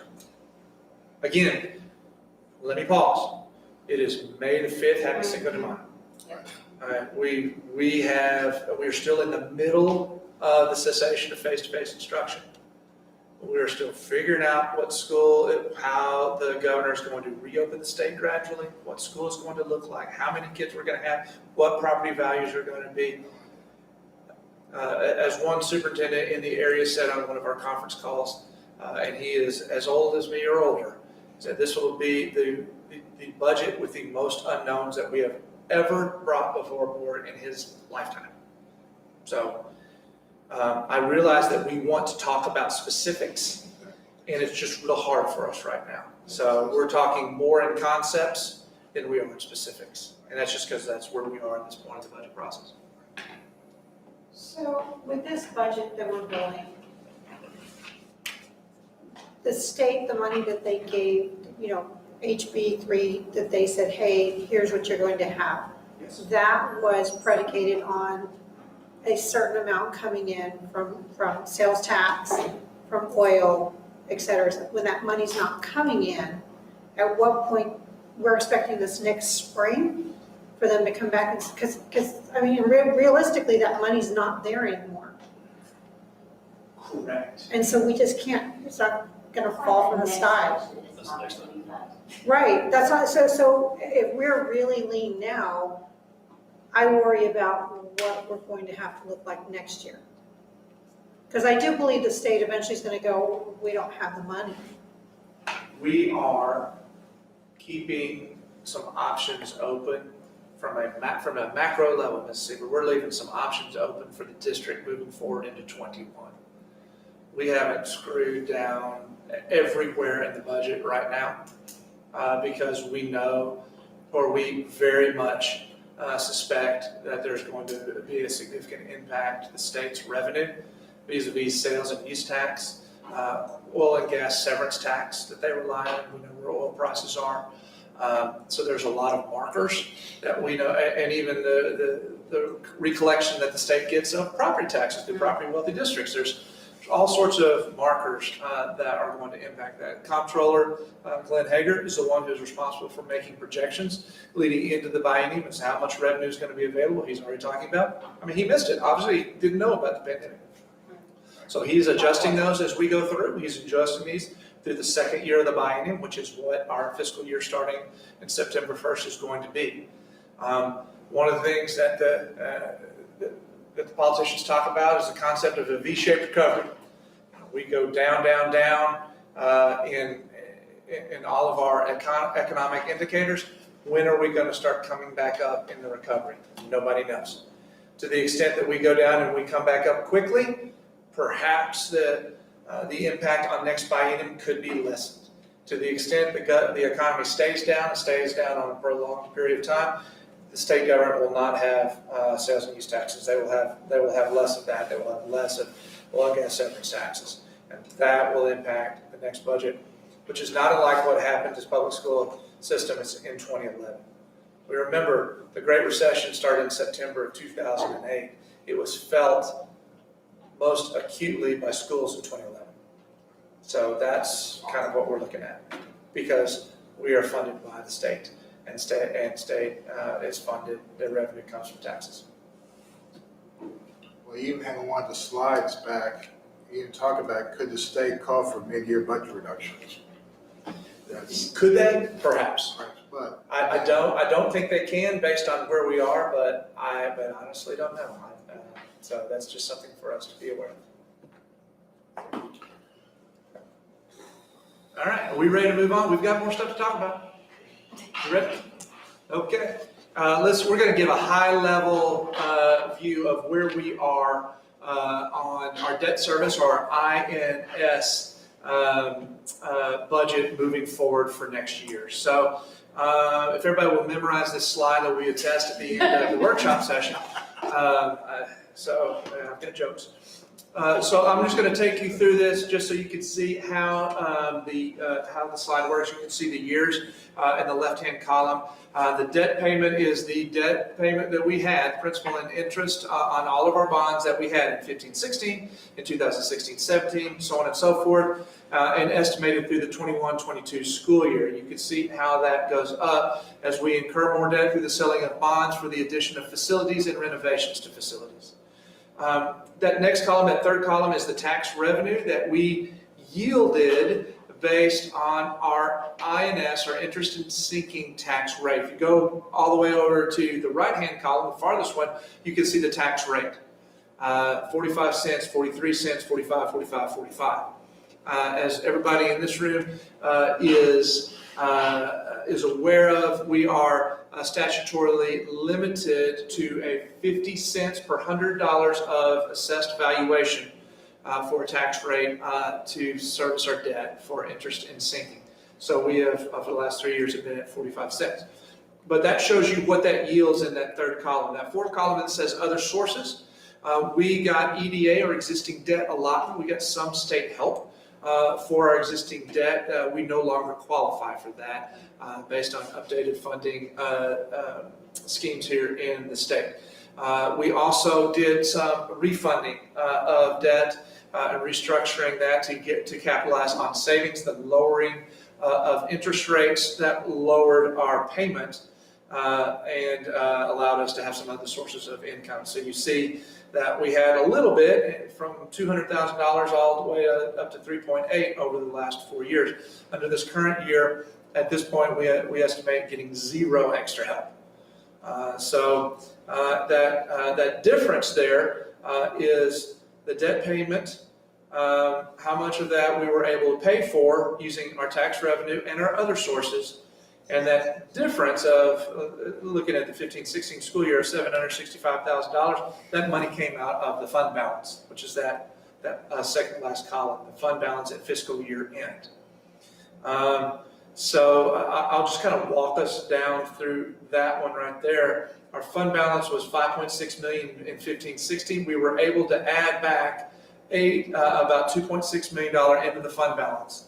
Even with a 43-cent tax rate that year, we had a great increase in taxable values.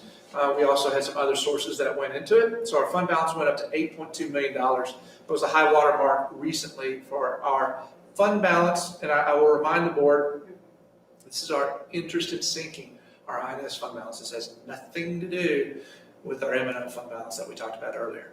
Okay. So 8.2 million is where we were. Then it went down to 6.7 million. Then it went down to 5.6 million. Our estimation by the fiscal year end to fiscal 20, this year that we're in right now, it'll be just under $3 million that we have in our interest in sinking fund balance. Okay, and as you can see, we've got debt payments there, and we've got our tax revenue, and we've got our other sources, and that is how we are now at a fund balance of about $2.97 million. Okay, everybody good with this? Kind of, that's the last 5 or 6 years or so of our debt service, tax rate, and budget history. Okay, so here's some of the things that we have talked about that the board members are familiar with. Now we just talked about that. We took $2.6 million of money from fund balance. So FB is not football, that's not Facebook, that's fund balance that we took this current year to make our debt service payment. What we know next year is that, I'm going to go back, our debt service payment is increasing about $1.34 million. So if you look at our debt payment, that second column, it was $29.079 million this year. Next year, it is projected to be $30.4 million. That's a $1.34 million increase in the debt service payment. So we have to come through, and we can't be relying on our fund balance to that extent anymore. Plus, we have an additional increase in our fund balance, our debt service payment of about 1.34. I'll go back. It does sort of level off. It goes up about another $500,000, and it basically levels off well, you can't see this year, but after 21, 22, it doesn't continue to go up. It stays in that 31 million range, and as we go through, it doesn't continue to go up as we move forward, and hopefully our property values will increase, which means our levy will yield more revenue as we move into the future. So, talked about that right there. So our budget assumptions recall that we have right now an increase of 0 in property and total assessed value. So that's 0 added to what we could add, we could consider there. And a collection rate decrease of 99 to 97. And on the debt service side, that's about $500,000. Okay, so that means we're going to have to address our debt service payment for next year. We don't have numbers to throw out at you right now. We will have some better numbers, first numbers for you to look at next month. But I'm trying to put the picture in the frame. There's a couple things that we can do to increase revenue to make that debt service payment. One is and that is to use the fund balance. We know we have about $3 million that's available for us in the fund balance there. And it's also another option for us is to address our levy. Now, on the decreasing payment side, we do have an option to address that number by doing an advanced refunding. Right now, our callable debt is not callable until, correct me if I'm wrong, but November of 21 is when some of our debt is callable, allow us to go through a negotiated sale and refund that debt and get better interest rate terms and lower our debt service payment.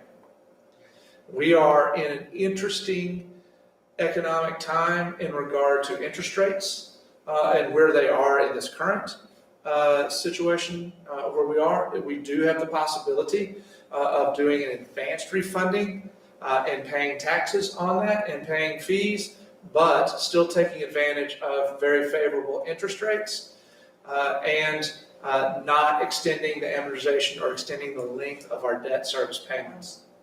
I'll just let you know that as something that administration is working with our financial advisor on looking at options for that.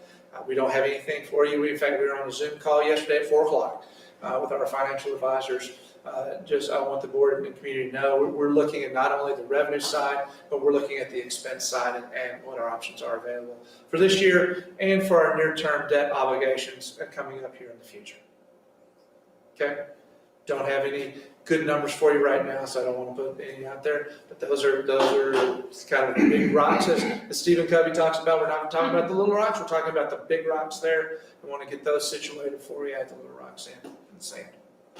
Wayne, we knew this was going to be a rough year because we knew we could refinance after later. Yes. November, Right. that 21 year, yes. We knew this was going to be a tight one. We've kind of been warned about that. Correct me if I'm wrong, for a few years. And you have to balance out the early call fees and penalties versus the interest rate reduction and see if it's even doable. And I will say we're by far not the only district that is looking at that. A number of districts have already done that. Just looking at, you got to look at the interest rate environment. And so you weigh that versus increasing the levy. So, and the capacity you have there. Since we're close to the end that we can refinance, that penalty may not be horrible. It won't be pretty, but it may not be horrible depending on the interest rate. And I have no idea what it is. That's why I work with our FAs for different scenarios on that. They've got a number of different ones. Sure. Yeah, so wasn't too long ago, we were looking at increasing our bonding capacity somehow because of the need for third high school or other schools. And so far, student growth just isn't on par with what we thought it was going to be. Does that somehow give us more flexibility too? So, Mr. Pruski, we shared with the board at the March or the February meeting that we did an updated 10-year facility master plan. February. Budget workshop, right? At the budget workshop, yes, sir. So that was 3 months ago. We've all slept. And one of the things that we did on that is we pushed out the dates for potential additional bond elections because the need for additional facilities based on updated enrollment projections with a slowing growth rate has put that need farther out. So yes, sir, we already have looked at our need for facilities based on slowing enrollment growth. And pushing that out helps us pay down that Yeah. debt as well. That's what It does pay it off, and to the extent that property values increase, once we get through this interesting time that we find ourselves in, our capacity to yield revenue based on our levy increases as well. This is kind of the curiosity question. So all property owners got their appraisal numbers not too long ago. Yes. For each individual property owner, and trust me, it's higher than 0%. I mean, I think for everybody, right? So does the district get some kind of preliminary taxable value possible assessment of what the overall numbers are going to look like? Sure, we have it. Yes, we usually get one towards the end of April, a very early one. This is prior to any type of protest. And then we usually get one, I think statutorily required to get one on finals on July the 25th. However, I don't know they're going to be able to make that this year. What happens as the uncertainty increases, the confidence interval that we get back from the assessor widens. I use an example from another district. It's not our district, but earlier that they said, okay, we're projecting a 3% growth, but don't be surprised if it's a 2% reduction. Okay, so 3% growth with a 5% plus or minus confidence interval is what we're having to deal with right now. So yes, we have received some numbers from Guadalupe County. I don't even know if we've received anything from Bexar County because To answer that, we received two. One was needed to be adjusted. They recalled it back and then sent us a second version. So we're waiting to see if that, so It's a lot of uncertainty. to use the word earlier, it was very squishy for both. So I'm not gonna tie you down on this, but if every individual I know got a 9 to 10% increase, give or take, I don't see how our overall district would have a 0 or negative increase. That is not anywhere near any type of number that we have received from Walden County. I know people that they stayed the same or went down in our area, yeah. Okay. And that takes into account everybody paying, Gary, Yeah. so. Well, he's talking about property values. And Oh, I that's get true, that. yes. And remember, we've got Marion, we've got Seguin, we've got a big county. So, Okay. well, actually, we don't. That doesn't matter for us. We've just got us. We've just got Schertz-Cibolo. You got a wide range You in do get a cities. bigger picture of the whole district. Yes, sir. You do have access to that. Yes, sir. Yes. Well, if I remember right, the protest deadline is like May 15th. May 15th. So by May 15th, we should know what the percentage of the property value is being under protest. That's your deadline to file for protests, but those go on through June and early July Now, sometimes. I'm saying by then, we'll know how much. How much is under protest? And that's what we, in my previous district, we would get, I'm sure it's similar here, we would get weekly to bi-weekly reports on how much is still under protest, how much has been decided, both for and against, and we get updated numbers. And so it's kind of like the numbers kind of converge over the life of this. Obviously, we're not the only entity that's worried about this. All tax entities are- Yeah, I was gonna say, all Absolutely. entities are gonna be worried about this. So the number that you saw in there with a 0% property value growth is a conservative number. My hope is it will be slightly more than that. If you're sitting around the table hoping it's going to be a lot more than that, it will not.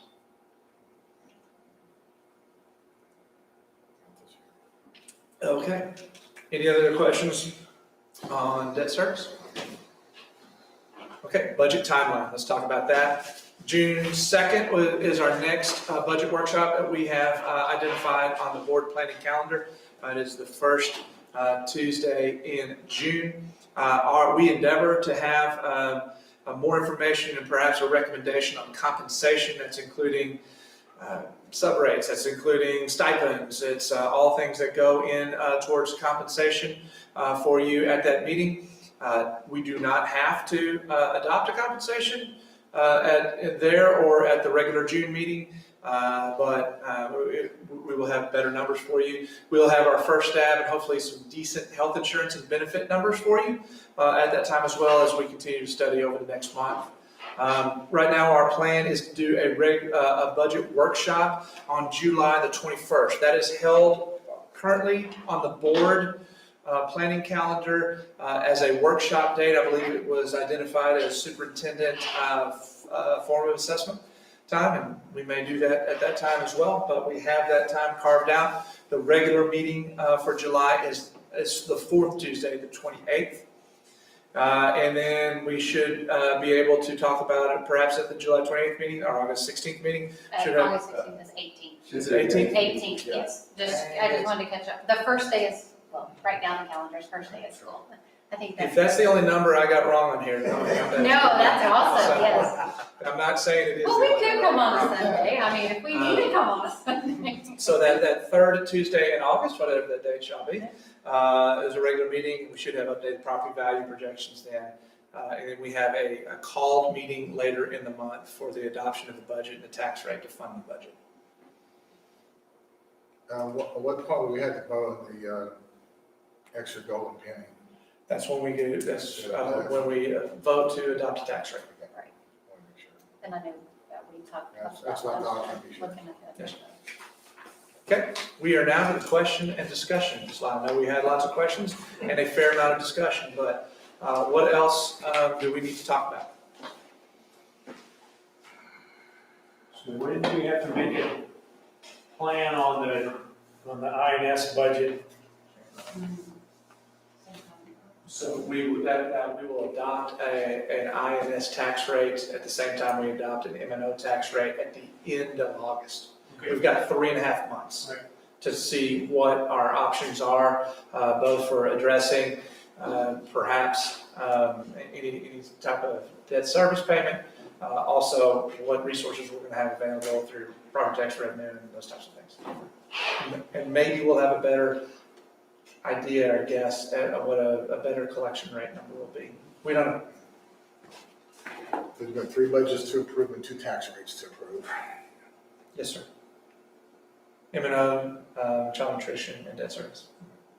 You see, so we failed type budget projections for us, but do you see area districts actually reducing the number of teachers or staff, or layoff's not the right word, but just having to lay off teachers and staff? I don't know who's laying off or doing staffing reductions or furloughing or anything like that. And I think everybody is looking at attrition. I know one large area district that and this is a large district, that every resignation for it to be posted had to be approved by the superintendent himself. He looked at it with his own eyes. So, I mean, that just tells you kind of, just picture the frame a little bit about what local districts are doing with the uncertainty and making sure that, we are not overstaffed going into next year. Which means, should we have better enrollment increases, should we actually increase, then we will need to add staff to address that enrollment. It just means we'll be adding them later. And surrounding districts will be adding them later. It's not a great time to be graduating with a degree in education because you might not be being hired anywhere in the state till very late or after school starts. It's just kind of where we are. We did see that going back to 2011. We saw that a lot with school districts trying to maintain that flexibility. So that's, and I would say area districts are very much in that wait and see mode because we're trying to figure out how many kids we're going to have. And to a certain extent, how we're going to educate them. When you do finish, I guess when you address the whole instructional impact of COVID-19, are you going to actually have like an after-action review or something, a presentation to the board? From the standpoint of, when I say after-action report, is what went well, what didn't go so well, what can we improve on? I would say this, that as an administrative team, we're in a constant state of evaluation and modification of what we're doing. The question you posed, Mr. Westbrook, is an interesting one because I don't know when COVID-19, the situation is going to end. I see us dealing with the cessation of face-to-face instruction for the last quarter of this school year. I see a ramping up of what normalization of the world and of education is going to look like over the summer, and then what school will look like if it looks different or more blended or slightly, if we have slightly fewer kids coming in because of social distancing or whatever is in place.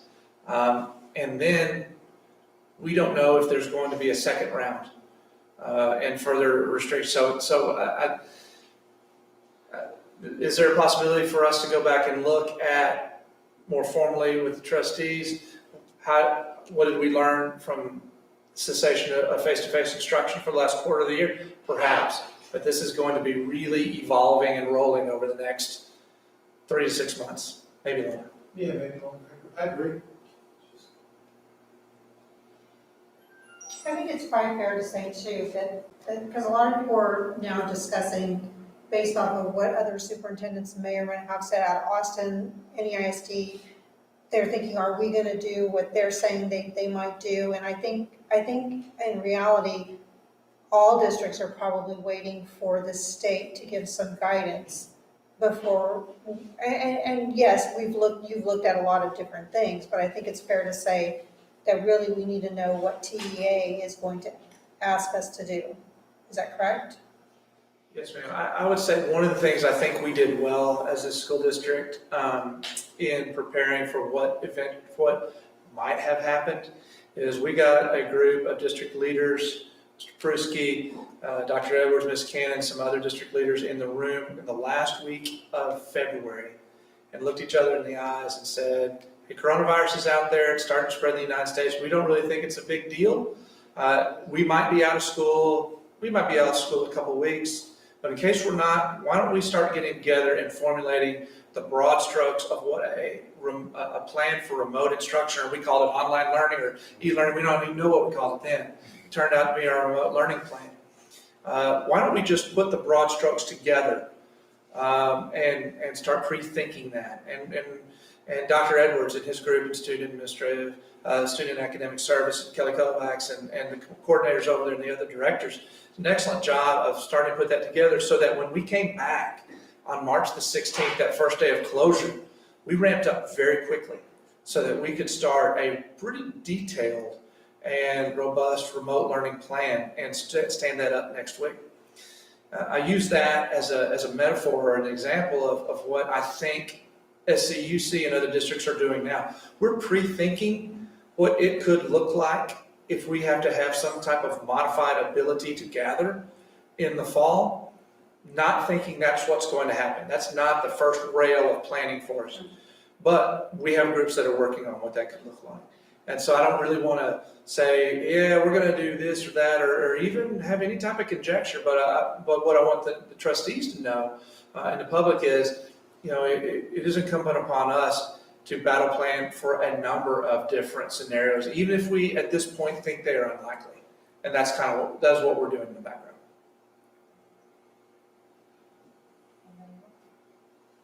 I just want to say that thank your presentation. Thank you so much. I mean, it was big rocks, like you said, and hopefully all of us have a great understanding as we go into these next budget workshop meetings.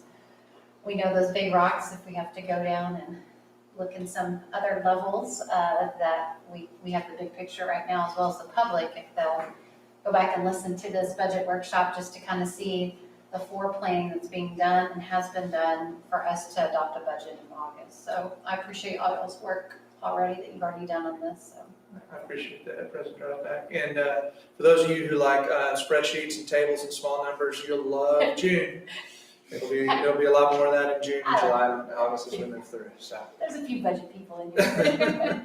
I'd just like to say up front that I think the district has done an exemplary job in unprecedented times to get us where we're at. We know we have a lot of questions that do not have answers at this point in time, but based on the work that's been done today, I know we'll get those questions answered and we'll make the best decisions we can in a very uncertain future. So I congratulate your staff and also the teachers and the administrators of the campuses for what they've done. They've really stepped up and have really done an exemplary job. I've had parents tell me that they were amazed how quickly we were ramped up on online learning and how well they're doing. So I think as a district, we've done an excellent job in, like I said, very uncertain times. So I would definitely like to congratulate staff and central office staff for the work they're doing, because I know that y'all done exemplary work and will continue to do so. Mr. Kelly, I appreciate that, and you're right. Our staff has done a tremendous job. We wouldn't be able to do that if we didn't have teacher leaders and campus administrators and district administrators who are really thoughtful about how they approach a number of difficult situations. So we are blessed to have those leaders here in this district. And we haven't hit the mark all, 100% of the time. And one of the things that we asked, I think my first letter to the parents and the staff was, it's grace. No, we're going to make some mistakes. We're going to try a bunch of stuff, and we're going to miss the mark some. And that's one of the things I just appreciate about this community, our parents, our staff members, and we've extended grace to each other, and you as a board of trustees have to us as a leadership team and to our teachers as well. We're trying some things. A lot of them are working out, some are not. And we look forward to trying some more things to really put the best product we can out there for our kids to maximize the learning we have in this environment. One last thing I wanted to say, it's Teacher Appreciation Week, and we sure didn't get to appreciate them in person, but I encourage if anyone's listening and just how much we appreciate our teachers I mean, on a dime, they changed everything about education with no guidance and with guidance from us, but with no, months of planning or anything like that. And we've got, like you said, 99% that we can say Roughly, that, a little less than roughly, maybe 98 that are roughly engaged, and it's due to those staff members for them reaching out to our students. I've heard of ones going by to make sure, waving from the street to some of them to make sure and checking on them. And so we just appreciate all of you teachers. I hope that they'll get this message some way, and just thank you for caring about our kids so much. Thank you very much. You're welcome. Anything? All right, it is 8:11. We are adjourned.